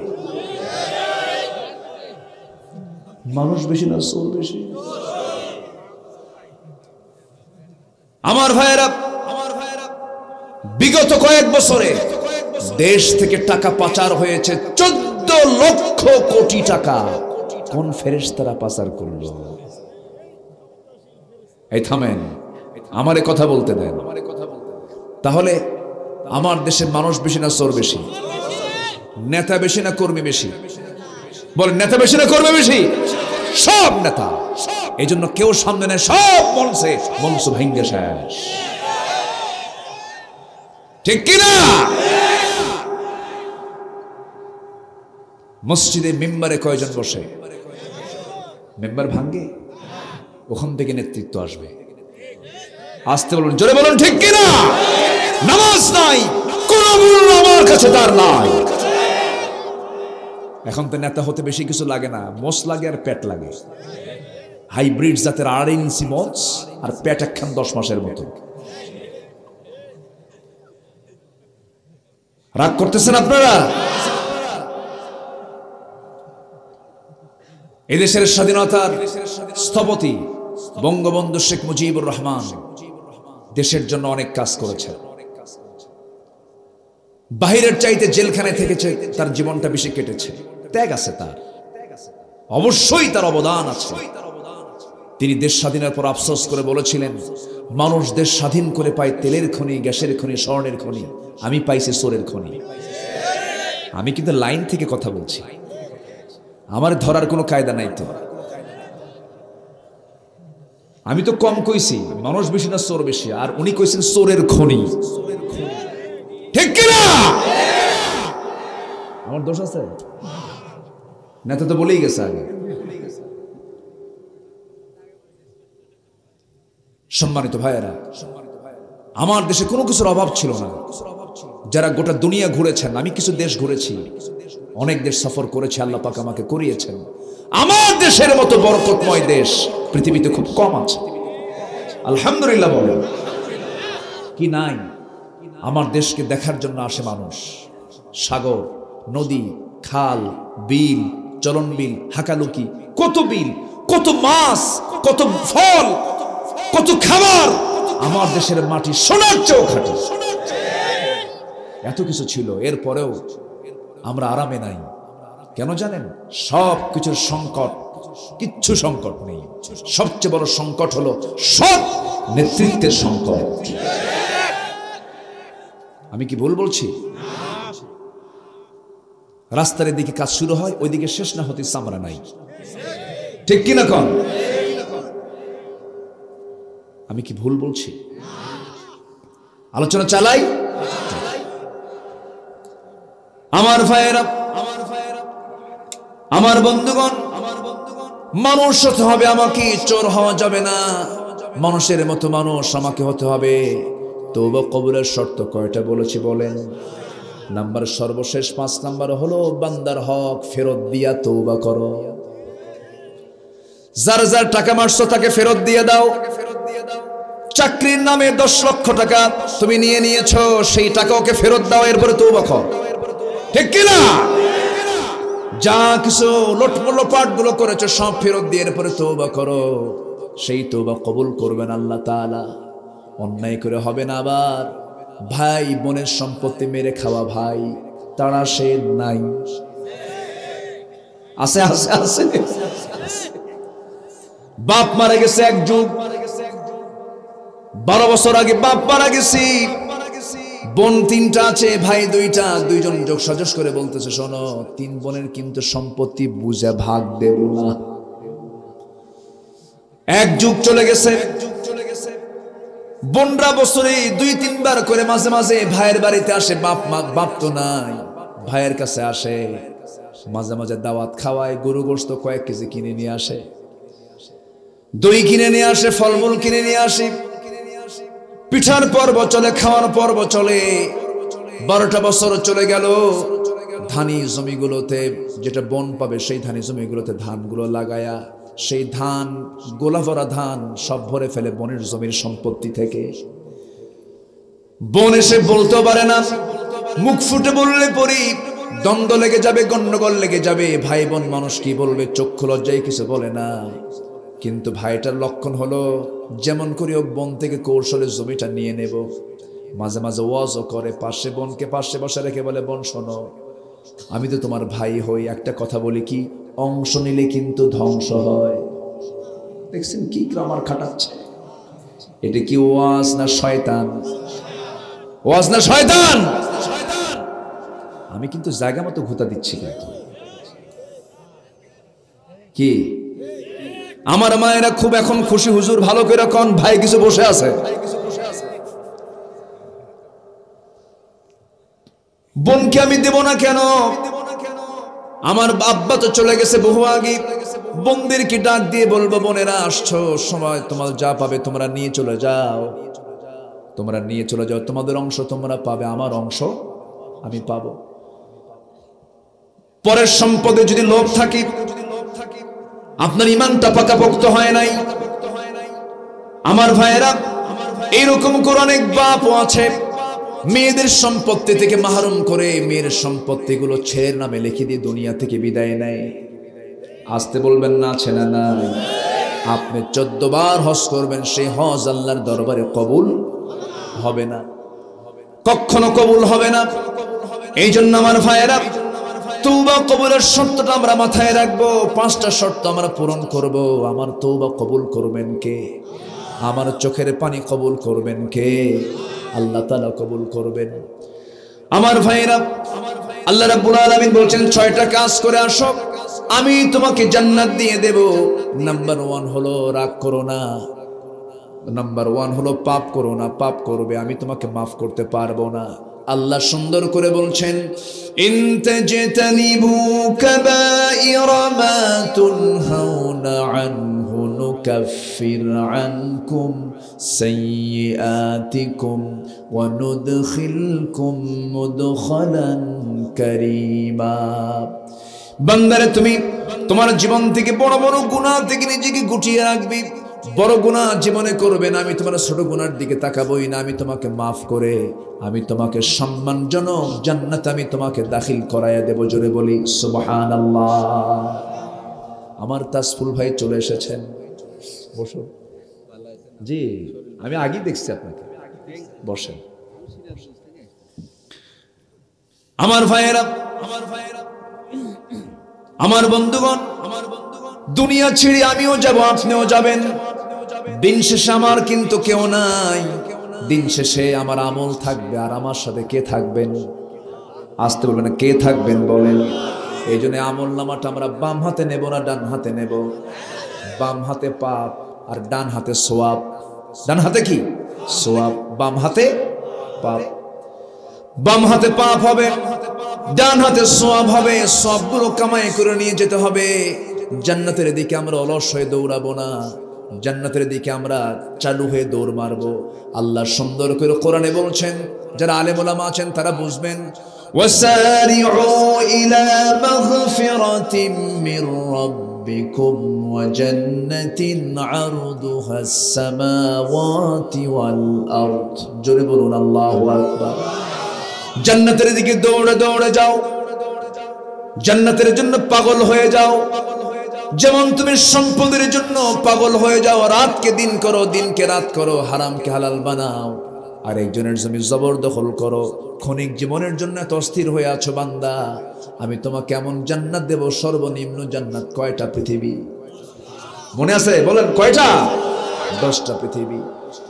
এই 10টা পৃথিবীর মতো আমি তোমাকে জান্নাত দিয়ে দেব বান্দা। যেমন করে আমার পছন্দের বান্দারা জান্নাতটা তারা খুঁজে নিয়েছে, জান্নাতের তারা কাজ করেছে, তাদেরকেও তোমরা ফলো করো, তাদেরকে তোমরা জানো, তাদের ইতিহাসগুলো জানো। একজন মহিলার জীবনে কথা বলেছে, কোন মহিলা বলেন? একটু আসেন আমরা সাহাবীর দিকে চলে আসি, নবীদের দিকে চলে আসি। আমার বন্ধুগণ, তারা জান্নাত পাওয়ার জন্য কি পেরেশান ছিলেন, কি অস্থির ছিলেন। আমার ভাইরা, আমার নবীজি সমাজ থেকে মদ তুলে দিতে হবে, জিনা তুলে দিতে হবে, সুদ তুলে দিতে হবে, এই সমস্ত জুয়ার কারবারগুলো বন্ধ করতে হবে। নবীজি মক্কার মাটিতে চেষ্টা করেছিলেন। 40 বছর, কিন্তু বয়সটা কম নয়। 40 বছর পর্যন্ত নবীর মতো মানুষ যার মুখ থেকে কোনোদিন মিথ্যা কথা বের হলো না। হাজারো চেষ্টা করেছেন, 40 বছর পর্যন্ত কি পেরেছেন নাকি? আসতে বলবেন না, পেরেছেন? পারেন নাই। রাসূল যদি না পারেন, কেন পারলেন না? 40 বছর পর্যন্ত তার কাছে কোনো সত্যের কোনো বাণী আসে নাই। যখন কোরআনটা এসেছে, এরপরে তিনি ব্যর্থ না সফল? আসতে বলবেন না, ব্যর্থ না সফল? ঠিক তেমনি আজকের সমাজেও সমাজ বিনির্মাণে, রাষ্ট্র বিনির্মাণে সফল একটি সুখী সমৃদ্ধ সমাজ বিনির্মাণে এই কোরআন ছাড়া পৃথিবীর যত তন্ত্র মন্ত্র, যত আইন দিয়ে আপনি যতই চেষ্টা করেন না কেন, মানুষ কখনো সুখী সমৃদ্ধশালী হতে পারবে না। রাসূল যেমন পারেন নাই, আমরাও পারবো না। তখনই পারবো যখন কোরআনটা হাতে নিয়ে যখন সমাজ গড়তে যাব, ঠিক কিনা আমার ভাইয়েরা? কিন্তু আমার নবীর কাছে কোরআন যখন চলে এলো, আবু জেহেলের কাছে মদ প্রিয়, জিনা প্রিয়, সুদ প্রিয়, এই সমস্ত কাজগুলো আবু জেহেলের কাছে প্রিয়। আজকের সমাজে ওগুলো আছে না নাই বলেন? আসতে বলবেন না, আছে না নাই? সুদ খাওয়া কি? আরো জোরে, আরো জোরে। সুদের সর্বনিম্ন গুনাহ হলো নিজের মার সঙ্গে জিনা করা। অথচ সুইডিশ একাডেমি নোবেল পুরস্কার দেয় প্রত্যেক বছর, বাছাই করে গোটা দুনিয়ার মধ্যে ভালো মানুষগুলো কারা। 1 নাম্বার দেখে যারা সুদখোর। ওই সমস্ত পুরস্কারকে আমরা পাত্তা দেব না। আমরা পুরস্কার পেতে চাই কার কাছে? আসতে বলবেন না, কার কাছে? আল্লাহর কাছে। আমার ভাইয়েরা, আমার নবীজি এই অসামাজিক কাজগুলো বন্ধ করার জন্য চেষ্টা চালালেন। সমাজে নারীরা মূল্যহীনা ছিলেন, তাদের কোনো দাম ছিল না। মেয়ের সন্তান সেই সময় বোঝা স্বরূপ ছিল। কে না জানেন ইতিহাসগুলো? ওই সমাজে এমন ইতিহাস এমনও জানা আছে জাহেলিয়াতের যুগে, মেয়ে যখন মহিলা যখন সন্তান সম্ভব হয়ে যেত, সন্তান ডেলিভারির সময় যখন হয়ে যেত, ওই মহিলাগুলো একটা গর্তের কিনারায় এসে বসে থাকতো। সন্তান যখন ডেলিভারি হতো, দেখতো সন্তানটা ছেলে হয়েছে না মেয়ে হয়েছে, লিঙ্গ নির্ধারণ করে যখন দেখতো মেয়ে হয়েছে, সঙ্গে সঙ্গে ওই গর্তের মধ্যে জ্যান্ত সন্তান পুঁতে মেরে ফেলতো। এত অবহেলিত সেই যুগের নারীরা ছিল। সেই যুগে রাসূল বলেছেন, যার ঘরে একটা মেয়ে তার জন্য একটা জান্নাত, যার ঘরে 2টা মেয়ে তার জন্য 2টা জান্নাত, যার ঘরে 3টা মেয়ে তার জন্য 3টা জান্নাত। কেউ তো সুবহানাল্লাহ বললেন না। আল্লাহ তাআলা আমাকেও 3টা মেয়ে দিয়েছেন। এত আস্তে আলহামদুলিল্লাহ কইলেন। বিয়ে কি আপনি দিবেন নাকি? মেয়ের সন্তান হলে পরে অনেকে বেজার হয়, আছে না? বেজার হয়। যদি হয় মেয়ে, মিষ্টি তো নাই, মুখে কোনো আওয়াজই নাই। কি হয়েছে সন্তান, কি হলো তোমার, বইয়ের কি খবর? মনে এখন হার্ট স্ট্রোক করে মরবে। আল্লাহ যে কি ভুলটা করছে, এরকম ভাবসা। আর ছেলে হলে মানে মন মিষ্টি তো আছেই, আর মশানি আলাদা। কি খবর, কি তোমার বই? ছেলে ভাবসাব এখনই 10 লাখ চাই বসে আছে না নাই?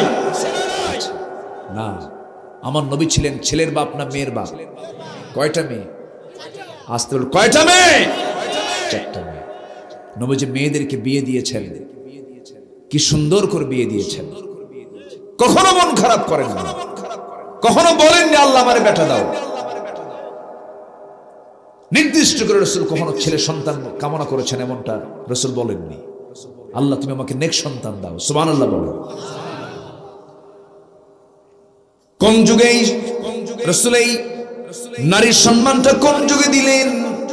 কম বেশি সবার জানা আছে কথাগুলো। আমার নবীজির সেই সময়ে মেয়ে সন্তানগুলোকে জীবন্ত পুঁতে হত্যা করা হতো।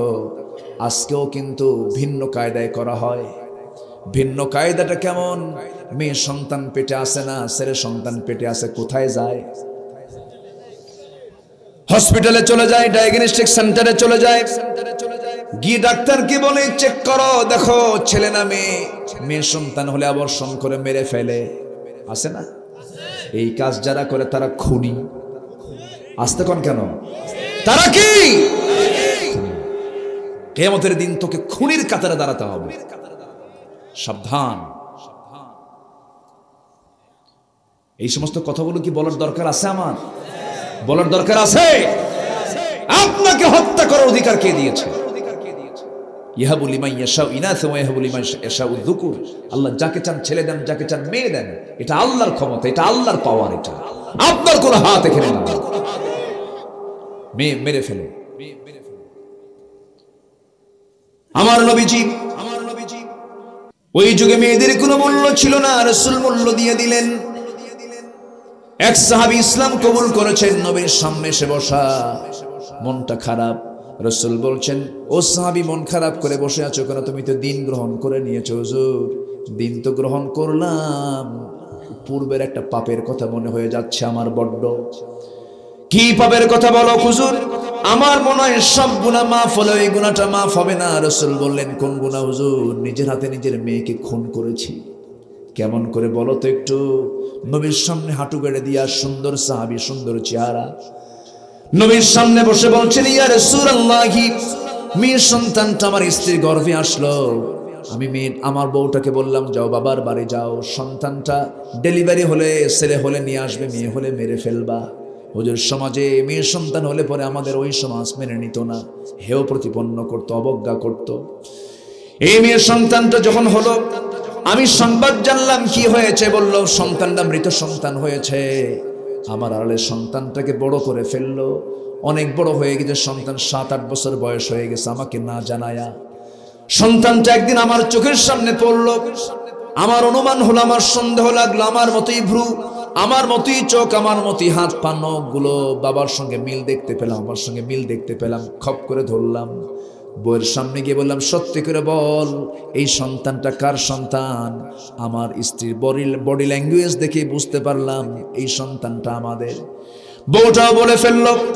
আমি ভিতরে ভিতরে শিরকিয়াতির কারণে প্রচন্ড খেপে গেলাম, কিচ্ছু বললাম না, ঠান্ডা মাথায় খুন করব কেমনে ফোন দিয়া টালাম। আমার মেয়েটাকে বললাম, আমার মা তোমাকে তোমার নানির বাড়ি বেড়াতে নিয়ে যাব। আমার মেয়েটা দৌড় মেরে আমার কোলে বসলো, আমার বউটা সাজিয়ে দিল, গুছিয়ে দিল। আমি আমার সেই মেয়েটা কি ফুসলায় ফুসলায় রওনা দিলাম। মেয়েটা বারবার আব্বা বলে ডাকে, আর বলে আব্বা, কোনোদিন সাহস পাই না, আজকে তোমাকে কলিজা ভরে ডাকতেছি। মেয়েটাকে নিয়ে রওনা করলাম, নানির বাড়ির দিকে না গিয়ে জঙ্গলের দিকে রওনা দিলাম। মেয়েটার চোখ ছোট হয়ে গেল, মনটা ছোট হলো। বলছে, বাবা যাবে তুমি নানির বাড়ি, জঙ্গলের দিকে যাও কেন? কিচ্ছু বললাম না। জঙ্গলটা পার হয়ে গেলাম। জঙ্গল পার হয়ে ঠিক দ্বিপ্রহর দুপুর বেলা কোদাল মারতেছি মাটিতে, কোদাল দিয়ে আমি গর্ত খনন করছি। মেয়েটা বলছে, বাবা নানির বাড়ি কখন যাবে? কিচ্ছু বলি না। মেয়ে তো জানে না এটাই তার আখেরি সময়। আমার মেয়েটা বারবার আমাকে প্রশ্ন করে, কোনো জবাবটা দেই না। এমনকি আমার মেয়ে এমন আমাকে আদর করতে লাগলো, সেই স্মৃতি হুজুর ভুলতে পারি না। আমার বাড়ির মধ্যে সিটে এসে মাটিগুলো ঢুকে পড়ে, মেয়েটা চোখ তার বাম হাত দিয়া তার ডান হাত দিয়ে খিলাল করে করে ময়লাগুলো সাফ করে দেয়। আমি কিচ্ছু বললাম না। আমি গর্ত খনন করে কোদাল দিয়ে গর্ত খনন করছিলাম। আমার ঘামগুলো ঝরতেছিল। আমার মেয়েটা গামছা দিয়ে আমার মুখটা মুছে মুছে দেয়। কিন্তু গর্ত খনন আমার যখন শেষ হলো, মেয়েটাকে বললাম, মা দেখো তো গর্ত খনন কেমন হয়েছে। মেয়েটা একটা মুচকি হাসি দেয় হুজুর, সেই মুচকি হাসি আমি আজও ভুলি না। মেয়েটা মুচকি হাসি দিয়ে সরল মন নিয়ে গর্ত যখন উকি মেরে দেখতে গেছে, পিছন দিকে চলে আসছি, এমন জোরে ধাক্কা মারলাম, উপর হয়ে পড়ে গিয়ে চিত হয়ে দুইটা হাত এক জায়গায় করে বলছে, বাবা আমার মার মুখে বহু শুনেছি, কিন্তু আজকে বাস্তব রূপ হলো বাবা। ও বাবা, আমি বুঝতে পেরেছি আমি নারীর সন্তান, মেয়ের সন্তান হয়ে জন্ম নিয়েছি। এটাই যদি হয় আমার অপরাধ, আজকের দিনের জন্য তুমি আমাকে মাফ করে দাও, প্রাণ ভিক্ষা দিয়ে দাও, প্রাণ ভিক্ষা চাই। প্রয়োজনে আমি তোমার সামনে মুখটা কোনোদিন দেখাবো না, কিন্তু আমাকে প্রাণে বাঁচায়া দাও। কোনো দয়া হলো না। হাতের মধ্যে পাথর নিলাম, বড় ওজনের একটা পাথর নিয়ে বুক বরাবর মেরে দিলাম। ফিনকি দিয়ে রক্ত বের হয়ে গেল। মাটি চাপা, বালু চাপা, পাথর চাপা দিয়ে আমি বাপ হয়ে মেয়েটাকে, সন্তানকে দুনিয়া থেকে বিদায় করে দিলাম। নবীজির সামনে কথাগুলো বলা হচ্ছিল, আমার নবীজি অস্থির হয়ে গেলেন। নবীজি বলছেন, ও সাহাবী, মানুষ এত পাষাণ হয়, এত হৃদয়হীন হয় আমার জানা ছিল না। তবে ও আমার সাহাবী, দিন গ্রহণ তেমন একটা বিষয়ের নাম, ইসলাম কবুল করেছো, আগের সমস্ত গুনার সাথে এই গুনাহটাও তোমার মাফ হয়ে গেছে। আমার ভাইরা, সেই বর্বর যুগকে, সেই পাষাণ হৃদয়ের মানুষগুলোকে পরিবর্তন করেছেন কি দিয়া? আসতে বলবেন না, কি দিয়া? সেই কোরআন যেহেতু আজও আছে, এখনো সম্ভব কি সম্ভব নয়? এখনো সম্ভব। আমরা কোরআনের ছায়া তুলে আসবো, জোরে বলি ইনশাআল্লাহ, আরো জোরে বলি ইনশাআল্লাহ। আর আমরা 6টা কাজ করব। নাম্বার 1 হলো পাপকে ছেড়ে দেব, জোরে বলি ইনশাআল্লাহ। কোনো পাপ কাজে যাব না। আজকের মাহফিল আমি লক্ষ্য করছি যুবকরা আজকের মাহফিলে বেশি, আলহামদুলিল্লাহ, জোরে বলি আলহামদুলিল্লাহ। যুবকদের জন্য কিছু ওয়াজ আছে। 12টা বাজে যে, সারা রাত কি করে তাসুল ভাই? সারা রাত উনিও কয়, বলেন অসুবিধা কি? আমি একটু ওনার পক্ষে, আমি একটু চাচ্ছিলাম যে উনি আমার পক্ষে একটু কথা বলুন। উনি তো জনগণের পক্ষে চলে গেল। সম্মানিত ভাইয়েরা, সম্মানিত বন্ধুগণ, তাহলে জান্নাত যদি পেতে চাই, আল্লাহর কাছ থেকে যদি পুরস্কার পেতে চাই, কয়টা কাজ করব আমরা? বলেন কয়টা? তওবা কবুলের শর্ত কয়টা? বলেন কয়টা? 5টা। মনে আছে তো সবার? এখন পাপ কোন ক্রমেই আমার জীবনে নিয়ে আসা যাবে না। নাম্বার 2 হলো পাপ নিয়ন্ত্রণ। এবার হচ্ছে রাগ নিয়ন্ত্রণ। কি নিয়ন্ত্রণ? রাগ। রাগ করা যাবে না। রাগ দিয়েছেন কে? কিন্তু রাগ আল্লাহ দিয়েছেন, ঠিক আছে, কিন্তু অবৈধ পন্থায় কোনো রাগ দেখানো যাবে না। রাগের ফলাফল কি জানেন? ভয়ানক। এমন কোন দিন নাই তাসফুল ভাই মোবাইলে ফোন আসে না, বলে হুজুর মার্ডার কেস শেষ করে ফেলছে হুজুর। কি? বউটাকে তালাক দিছে। বললাম যে আপনি তালাক দিলেন কেন? হুজুর খুব রাগ উঠছিল। কি উঠছিল? রাগ উঠছিল। কিভাবে তালাক দিলেন? হুজুর বউ তো তালাক দিছি, কিন্তু শাশুড়ির প্রতি রাগ বেশি, তো শাশুড়ি শুদ্ধ তালাক দিছে। পেঁয়াজ লাগায়, শাশুড়ি পেঁয়াজ লাগায়, এই জন্য ওটাও বাদ দিই নেই। আচ্ছা, শাশুড়ি কি তালাক হয়? ওটা কি তালাকের ফাংশন আছে ওখানে? তাহলে এই যে রাগটা করলেন আপনি, শেষে বউয়ের জন্য আপনি কাঁদলেন, হুজুর রাগ করে দিছে, আমার কি তালাক হবে? আচ্ছা, তালাক কি খুশি হয়ে দেয়? কে ময়না রাগ করিও না, তালাক, এরকম বলে। তাহলে আল্লাহ তাআলা যে পরামর্শ দিচ্ছেন, রাগ করিও না, আল্লাহর পরামর্শ আমাদের গ্রহণ করার দরকার আছে না নাই? প্রত্যেকটা পদে পদে রাগ করব, বিপদে পড়ে যাব। রাগ কোনো যোগ্যতা নয়, ধৈর্য হলো যোগ্যতা। প্রতিশোধ কোনো যোগ্যতা নয়, মাফ করা হলো যোগ্যতা, ঠিক কিনা? আপনি কাউকে মাফ করে দিবেন, এটা আপনার বড় যোগ্যতা। প্রতিশোধ দিবেন, এটা কোনো যোগ্যতা হলো না। সবচেয়ে বড় বীর হলো যে মানুষকে মাফ করতে পারে। ক্ষমতা আছে, প্রভাব আছে, সবকিছু আছে, যা মাফ করে দিলাম। আল্লাহ বলবেন তোকে মাফ করে দিলাম, যা। আপনি হিংসার আগুনে জ্বলবেন, নিজে অসুস্থ হবেন, হার্ট স্ট্রোক করবেন। হিংসা করবেন না, সুস্থ থাকবেন। সুবহানাল্লাহ বলেন। আমার নবী এক সাহাবীকে দেখে বললেন, এই সাহাবী জান্নাতি। সুবহানাল্লাহ বলবেন না? নবীর মুখ থেকে যদি কথা বের হয়, ওই সাহাবী কখনো জাহান্নামে যাবে?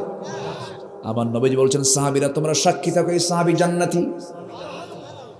প্রথম দিন শুধু বলেন নাই, দ্বিতীয় দিন মসজিদ নবীর মধ্যে ঢুকলেন, আবার বলেন জান্নাতি সাহাবী। আবার তৃতীয় দিন একই কথা বলেন, সাহাবীরা এই সাহাবী জান্নাতি। ওমর ফারুক রাদিয়াল্লাহু তাআলা আনহু এই কথা শোনার সঙ্গে সঙ্গে মনে মনে ভাবলেন, দেখি এর বাড়িতে আমি যাব, কি আমল করে। সুবহানাল্লাহ বলবেন না? জান্নাত পাওয়ার জন্য কি পেরেশানি তাদের ছিল। চলে গেছেন বাড়িতে, 3টা দিন তার সঙ্গে সময় কাটালেন। এরপরে বলছেন, ভাই রাসূল তোমাকে জান্নাতের খেতাব দিয়ে দিলেন, তুমি কি এমন আমল করো, আমি তো কিছুই বুঝলাম না।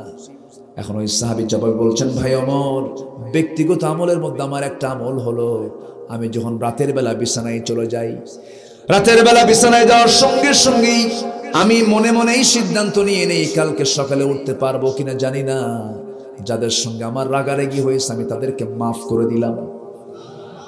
সুবহানাল্লাহ বলবেন না? যাদের সঙ্গে আমার কোনো ক্রোধ আছে, শত্রুতা আছে, আমি তাদেরকেও মাফ করে দিলাম। সমস্ত ক্ষোভ, রাগ, প্রতিশোধ সব দিল থেকে সাফ করে আমি রাতের বেলা ঘুমিয়ে পড়ি। সঙ্গে সঙ্গে ওমরে ফারুক বললেন, ভাই আল্লাহ তোমার এই আমলের কারণেই রাসূল তার মুখ থেকে ঘোষণা করেছেন তুমি জান্নাতি। জোরে বলে সুবহানাল্লাহ। রাগ করা যাবে না, ধৈর্যশীলদের সঙ্গে আল্লাহ আছেন। এই যোগ্যতা আসলে পরে আমি জান্নাত পেয়ে যাব, এই যোগ্যতা আসলে পরে আমি মানুষ হয়ে যাব, আমার দ্বারা কোনো ক্ষতি হবে না, কেউ আমার ক্ষতি করলে আমি তার উপকার করে যাব। এটা হচ্ছে মানুষের কাজ। এটা কার কাজ বলেন? মানুষের কাজ। কুকুর কামড় মেরেছে আমার পায়ে, আমি কি কুকুরকে কামড় মারতে পারবো নাকি? এমন কবিতা কি পড়েন নাই? পড়েছেন। আমার ভাইয়েরা, অসভ্যের সঙ্গে অসভ্য হওয়া যাবে না, অসভ্যের সঙ্গে সভ্য হয়ে কথা বলতে হবে, ঠিক কিনা? চেষ্টা করতে ইদফা বিল্লাতি হিয়া আহসান। আমার ভাইয়েরা, এরপরে মহান রব্বুল আলামিন বলছেন পাপ নিয়ন্ত্রণ, রাগ নিয়ন্ত্রণ। এরপরে নাম্বার 3 হলো ওয়াল্লাযীনা ইসতাজাবু লিরাব্বিহিম ওয়া আকামুস সালাহ। নাম্বার 3 হলো তুমি তোমার রবের ডাকে সাড়া দেবে। আল্লাহ তোমাকে ডাকতেছেন, ধরুন এখন 12টা বাজে, আল্লাহ এখন কোন আকাশে? বলেন, হাদিস তো, কোন আকাশে আছে? প্রথম আকাশে চলে এসেছেন তিনি। সুবহানাল্লাহ, সুবহানাল্লাহ, সুবহানাল্লাহ বলেন। আল্লাহ থাকেন 7 আরশের উপরে, 7 আসমানের উপরে আরশ আজিমে। সেখান থেকে ফিস সামাঈদ দুনিয়া, দুনিয়ার আকাশে চলে আসেন। এসে বলেন আলামিন মুস্তাগফিরিন ফাগফির আলাহ। কোন ক্ষমা প্রার্থী আছে আমার কাছে ক্ষমা চাবে, আমি তাকে মাফ করে দেব। জোরে বলে সুবহানাল্লাহ। আল্লাহ আমাকে মাফ করার জন্য আসছেন, আমার মাফ চাওয়ার দরকার আছে না নাই? আসতে বলবেন না, আছে না নাই? আজান যখন দেবে, আজান শোনার সঙ্গে সঙ্গে আমি কোথায় চলে যাব? নামাজ কি সবাই পড়ি? 5 ওয়াক্ত নামাজ পড়বেন কারা কারা? একটু হাত তুলে দেখান। জোরে বলি ইয়া আল্লাহ, আরো জোরে বলি ইয়া আল্লাহ। আমাদেরকে 5 ওয়াক্ত সালাত আদায় করার তৌফিক তুমি আল্লাহ দিয়া দাও। জোরে বলি আমিন। সাথে সাথে বাচ্চাদেরকেও নিয়ে যাব, নিয়ে যাবেন না? যে সমস্ত মসজিদে বাচ্চার কান্নার আওয়াজ আর হাসির আওয়াজ না পাওয়া যায়, ওটা ইসলামী সমাজ না। বাচ্চা ছেলে হোক মেয়ে হোক, নাবালক হলে 5 থেকে শুরু, 3 থেকে শুরু, সমস্যা নাই, নিয়ে চলে যাবেন। আপনার পাশে বসায় দিবেন, ও হাঁটবে, খেলবে, আপনি কোনো ধমক দিতে পারবেন না। ধমক দিবেন গুনাহগার হবেন। আমার নবীজি সেজদায় পড়ে সেজদা দিচ্ছেন, হুসাইন রাদিয়াল্লাহু আনহু ছোট্ট মানুষ নবীর ঘাড়ের উপরে বসে আছে। আমার নবীজি সেদিন সেজদাটা এত লম্বা করলেন, 49 বার তিনি তাসবিহ পড়েছেন। নামাজ শেষ করে বলেছেন, হুসাইন তুমি আজকে আমার অনেক উপকার করলা, কেন? তুমি ঘাড়ে বসাতে আমার জিকির বাড়ছে। এটা হচ্ছে নানা। আর কিছু নানা আছে এখন টোকামালি বারুদের মতো জ্বলে, আছে না নাই? নাতিকে দেখলে চোখ এরকম বড় বানায়, নাতি মনে মনে দোয়া করে তুই মর, কুলখানি খাবো। কে রাগ করতেছেন নাকি? বাচ্চাদেরকে সাথে নিয়ে যাবেন, মসজিদে নিয়ে বসাবেন, ওরা হাসবে, কাঁদবে, দৌড়াবে। ওরা নামাজ থেকে শিক্ষা নেবে, নামাজ সময়ে সময়ের জ্ঞান জানবে, শৃঙ্খলা শিখবে, নেতৃত্ব শিখবে, আনুগত্য শিখবে, ভদ্রতা শিখবে নামাজ থেকে। সেই নামাজে না গিয়ে বাচ্চার হাতে ডিভাইস দেন, মোবাইল দেন, বাচ্চা বেয়াদব হবে। বাচ্চা কি হবে?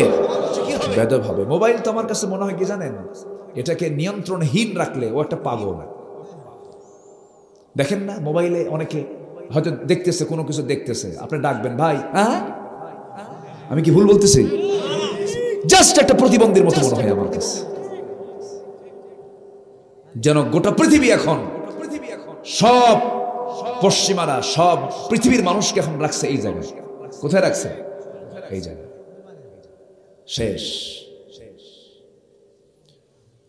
সন্তানকে মসজিদ মুখী করেন, কোরআন মুখী করেন, উপকার হবে। কি হবে? উপকার হবে। সম্মানিত ভাইয়েরা, আমার নবীর সিরাতগুলোকে যদি আজকে সিলেবাসে দেওয়া হতো, নবীজির এই সমস্ত কথাগুলো যদি সিরাতে দেওয়া হতো, কতই না ভালো হতো। আজকে তা না দিয়ে ঢুকছে বানর। কি ঢুকছে? বানর ঢুকছে।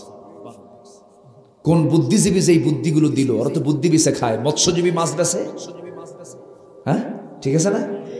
মৎস্যজীবী মাছ বেছে, আইনজীবী আইন বেছে, আর বুদ্ধিজীবী বুদ্ধি বেছে। বসেন আমার ভাইয়েরা, আমার নবীজি হোসেনকে কি পরিমাণ ভালোবাসতেন দেখেন। নবীজি মসজিদে নববীর মধ্যে বসে আছেন, বাচ্চাদের সঙ্গে কিভাবে সময় দিতে হয়। শিক্ষা স্কুল শুধু নয়, বাড়িতেও শিক্ষা আছে না নাই? কু আনফুসাকুম ওয়া আহলিকুম নারা, নিজে বাঁচাও, পরিবারকে জাহান্নাম থেকে বাঁচাও। আমার নবীজি হোসেনকে নিয়ে মসজিদে নববীর মধ্যে বসা, বাবে জিবরিল দিয়ে জিবরিল আমিন এসে নবীর সামনে বসে পড়লেন। কোলে সন্তান নাতি হুসাইন, রসুল হুসাইনকে বলছেন, না না আমার সামনে কে এসে বসলো, তুমি কে তাকে চেনো? কে না না এই লোকটা মাঝে মাঝে আপনার কাছে আসে, কিন্তু মতলব তো ভালো মনে হয় না। কেন? সবাই আসে।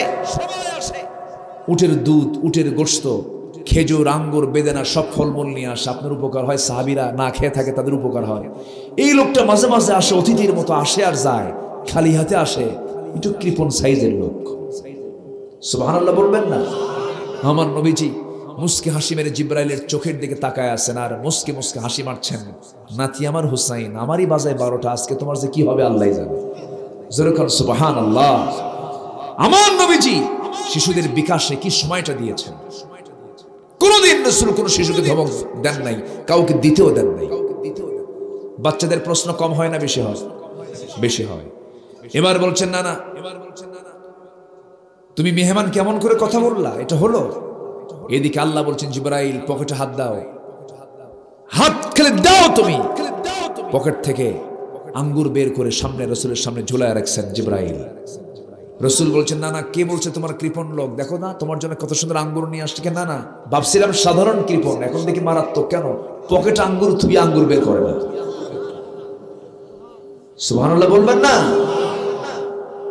নবীজি ওহীর নাজিলের প্রক্রিয়া চলছে, জিবরাইল এসেছেন জরুরি কাজে, রাসূল নাতি নিয়ে ব্যস্ত।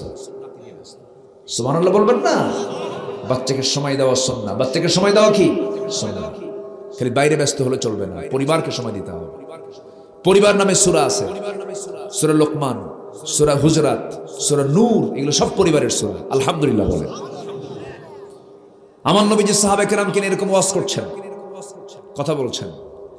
দরজায় দাঁড়ায় আছে এক সাহাবী, কাউকে ঢুকতে দিচ্ছেন না, মানে গুরুত্বপূর্ণ আলোচনা হচ্ছে। হুসাইন এসে বলতেছে যে চাচা দরজাটা খোলেন, নানার সঙ্গে কথা আছে। কেন এখন যাওয়া যাবে না? চোখ এরকম বড় বানায় বলতেছে, কি বললেন আপনি? এখন যাওয়া যাবে না মানে? আমার কি দাম নাই? আমাকে এত ছোট মনে হয়? তোমরা যে নবীর কথা শোনো বসে বসে, সেই নবীর চাইতে আমি তো বড় আছি। সুবহানাল্লাহ বলবেন না? আমি বড়। দরজা ক্লিয়ার করো। ভয়ে দরজা খুলে দিছে। সাহাবী চিন্তা করতেছে, এমন বাপের ছেলে, আলীও তো কম না, বেটাও কম না, কোন বুদ্ধি কোন গ্রামার খাটাইছে আল্লাহই জানে। দরজা খুলে দিই। দরজা খুলে দিয়েছে। নবীর সামনে এসে দাঁড়ায় আছে, মনটা খারাপ। রসুল টের পাচ্ছেন যে নাতি হুসাইনের মেজাজ খারাপ হয়ে গেছে। কি যেন হয়েছে, কে যেন কোন প্যাঁচ লাগাইছে। বলছে, না না তোমার মন খারাপ কেন? না না আমার মন আজকে ভালো হবে না। কেন, কি হয়েছে? আমার কি কোনো দাম নাই? দরজা এসে দাঁড়ায় থেকে আমার ঢুকতে দেয় না, আমার কি দাম কম নাকি? না না আমি তোমাকে চ্যালেঞ্জ দিলাম, আমি তোমার চাইতে বড়। একটু জোরে বলেন সুবহানাল্লাহ। আমার নবীজি বলছেন, না না তুমি রাখছো কেন? তুমি আমার চেয়ে বড় কেমনে? আমি তোমার নানা, বয়সে বড়। তুমি আমার নাতি, বয়সে ছোট। তুমি আমার চেয়ে বড় হলো কেমনে? কেন না তুমি যে আমার চেয়ে ছোট, আমি বুঝাই দেবো যে সময় লাগবে। তুমি কি আমার উত্তরগুলো দিবা? হ্যাঁ দেব। তোমার সব সাহাবীকে আগে ডাকো। সব সাহাবীকে নিয়ে ডাকলো। বলেন, না না তুমি বলো তো, আমরা যখন দুজন খেলি সেই সময় আমি সবচাইতে বেশি কোন জায়গায় বসতে পছন্দ করি? আমার বুক। তুমি শুয়ে পড়ো। রাসূলকে শোয়া দিলেন। লাফ মেরে গিয়ে হোসেন নবীর বুকের উপর বসলেন। বসে বলছে, না না বলো তো তোমার আব্বাকে। আমার নবীজি মুস্কি মুস্কি হাসি মেরে বলছেন, না না আমার আব্বা হলেন আব্দুল্লাহ, বাড়ি কোথায়? মক্কায়। কোন বংশ? কুরাইশ। ও না না তোমার বাবার নাম আব্দুল্লাহ, কুরাইশ বংশের মানুষ, বাড়ি মক্কায়, আর কোনো কিছু আছে নাকি? না, তো তেমন কিছু বলতে পারবো না। এবার তিনি বলছেন, না না, আমার বাবা তুমি ভালো করে জানো, আমার বাবা হলেন সমস্ত কাফের বেঈমানদের জন্য যাকে আসাদ করে পাঠানো হলো, আসাদুল্লাহিল গালিব হযরত আলী। আল্লাহর কসম করে বলি, তোমার বাবা আব্দুল্লাহকে এক পাল্লায় দাও, আমার বাবা আলীকে এক পাল্লায় দিয়ে দাও। না না, আল্লাহর কসম করে বলি, আমার বাবার ওজনটাই ভারী হয়ে যাবে। ও নানা, নাম্বার 2 হলো, আপনি বলুন তো নানা, আপনার মার নামটা কি আমেনা, বাড়ি কোথায়? মদিনায়। আর কিছু আছে নাকি? আর তো তেমন কিছু নাই নানা। ও নানা, আমার মাটাকে আমার চাইতে আপনি ভালো করে চিনেন। আমার নানা হলেন, আমার মা হলেন সেই মা, দুনিয়ার সমস্ত আবেদা সালিহা মুমিনা নারী যারা জান্নাত পাবে, সেই জান্নাতি রমণীদের সর্দারিনী খাতুনে জান্নাত মা ফাতিমা। আমার মাকে এক পাল্লায় দাও, আমেনাকে এক পাল্লায় দাও। তোমার মা আমেনা, আমার মা ফাতিমা, দুইজন দুই পাল্লায় থাকবে। আল্লাহর কসম, আমার মা ফাতিমার ওজনটাই বেশি ভারী হয়ে যায়। আমার নবীজি হাসতেছেন, চোখের কোনা বেয়ে টপ টপ করে পানি পড়তেছে। একদিকে হাসেন, একদিকে কাঁদেন। এবার নাতিকে জড়িয়ে ধরে বলছেন, না নারী, আর একটা প্রশ্ন কি বল। এবার বলছে, না না, তুমি বলো তো দেখি, তোমার নানার নামটা কি? এবার বলছে, আমার নানার নাম হলো ওহাব জোহরি, বাড়ি তার কোথায়? মদিনায়। কোন কি করতেন তিনি, কি তার পেশা? সঙ্গে সঙ্গে রাসূল বলছেন, তিনি একজন ব্যবসায়ী ছিলেন, এতটুকুই তার পরিচয়। ও নানা, তোমার নানা ওহাব জোহরির পরিচয়টা এক লাইনে শেষ হয়ে গেল, কিন্তু তুমি তো অবশ্যই জানো আমার নানার পরিচয়টা কি। আমার নানা কি? আমার নানা হলেন সর্বকালীন সর্বযুগের সর্বশ্রেষ্ঠ মহামানব। আল্লাহ নিজের পরিচয় দিতে নিয়ে বলেছেন রব্বুল আলামিন, আর আমার নানার পরিচয় দিতে নিয়ে বলেছেন রাহমাতুল লিল আলামিন। আমার নানা হলেন সর্বকালের সর্বযুগের সর্বশ্রেষ্ঠ মহামানব জনাবে মুহাম্মদুর রাসূলুল্লাহ সাল্লাল্লাহু আলাইহি সাল্লাম। আমার নানাকে এক পাল্লায় দাও, আর তোমার নানা ওহাব জোহরিকে এক পাল্লায় দাও। আল্লাহর কসম, আল্লাহর কসম, আমার নানার ওজনটাই বেশি ভারী হয়ে যাবে। আমার নবীজি জড়িয়ে ধরে বলছে, নানা, আমি যদিও আল্লাহর পয়গম্বর, কিন্তু আজকে তোর 3টা প্রশ্নের কাছে আমি হেরে গেছি। ও নানা, তুই বড়, তুই বড়। জড়িয়ে ধরে কপালে চুম্বন করলেন, ঠোঁটের মধ্যে মুখ ঢুকায় দিলেন, গন্ডদেশ চুমা দিলেন, হাত থেকে মাথা পর্যন্ত, পা থেকে পা পর্যন্ত সব চুমুতে চুমুতে ভরিয়ে দিয়ে চোখের পানি ফেলে দিয়ে বলছেন, নানা, সত্যি তুমি আমার চাইতে আজকে যুক্তিতে বড় হয়ে গেছো। আমার নবীজি এরকম করে সন্তানদের সময় দিয়েছেন, আদর করেছেন। সন্তানদের শিক্ষা দেওয়ার দরকার আছে না নাই বলেন? আচ্ছা, এই শিক্ষাগুলো সিলেবাসগুলোতে দিলে পরে বাচ্চারা আদব শিখতো, আখলাক শিখতো, ইসলাম শিখতো, দিন শিখতো। আসুন আমরা সন্তানদেরকে ইসলাম শেখাবো, জোরে বলি ইনশাআল্লাহ। দিন শিখাবো, জোরে বলি ইনশাআল্লাহ। মসজিদে নিয়ে যাবো, জোরে বলি ইনশাআল্লাহ। ওয়াল্লাযীনা ইসতাজাবু লিরাব্বিহিম, যারা আল্লাহর ডাকে সাড়া দেবে, মসজিদে আমরা চলে যাব। যে এক ওয়াক্ত না 5 ওয়াক্ত, 5 ওয়াক্ত। ওয়া কামুস সালাত, যারা নামাজ কায়েম করবে। এরপরে নাম্বার 5 হলো ওয়া আমরুহুম শুরা বাইনাহুম, যারা সমস্ত কাজ করতে নিয়ে একা কোনো সিদ্ধান্ত নেবে না, যে কোনো কাজে সিদ্ধান্ত নিতে একা করবে না, পরামর্শ করবে। একা না পরামর্শ, পরামর্শের কথা কে বলেছেন? সংসারের কোনো সমস্যা হয়েছে, বউয়ের সঙ্গে পরামর্শ করো। ছেলেদের সঙ্গে মেয়েদের সঙ্গে পরামর্শ করার কে পরামর্শ দিয়েছেন? আল্লাহ দিয়েছেন।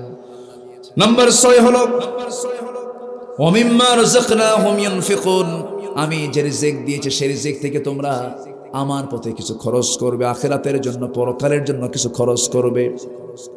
এই 6টা কাজ করবে। আল্লাহ বলছেন, ফামান আফা ওয়া আসলাহা ফাজরুহু আলাল্লাহ, যারা এই সমস্ত কাজগুলো করবে তাদের পুরস্কার আমার আল্লাহর কাছে আছে। জোরে বলি সুবহানাল্লাহ। আল্লাহ কবুল করুন, আল্লাহ কবুল করুন, আল্লাহ কবুল করুন। আর আমি আগাবো না।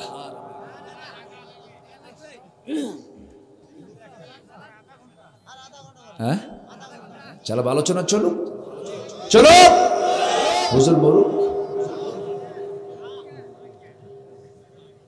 আচ্ছা, দোয়া না করে যিনি যাবেন, আমি ভাবি তার কপালটা কিন্তু খারাপ।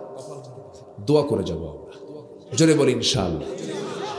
শুনেন, ওয়াজের মঞ্চে এসে যদি না ভাল লাগে, নামাজের সেজদায় যদি মজা না পাই, কোরআন তেলাওয়াতে যদি তৃপ্তি না পাই, আলোচনায় যদি মন না বসে, ভাবতে হবে মনের মধ্যে বড় রোগ ধরে গেছে। ঠিক আছে না? বসে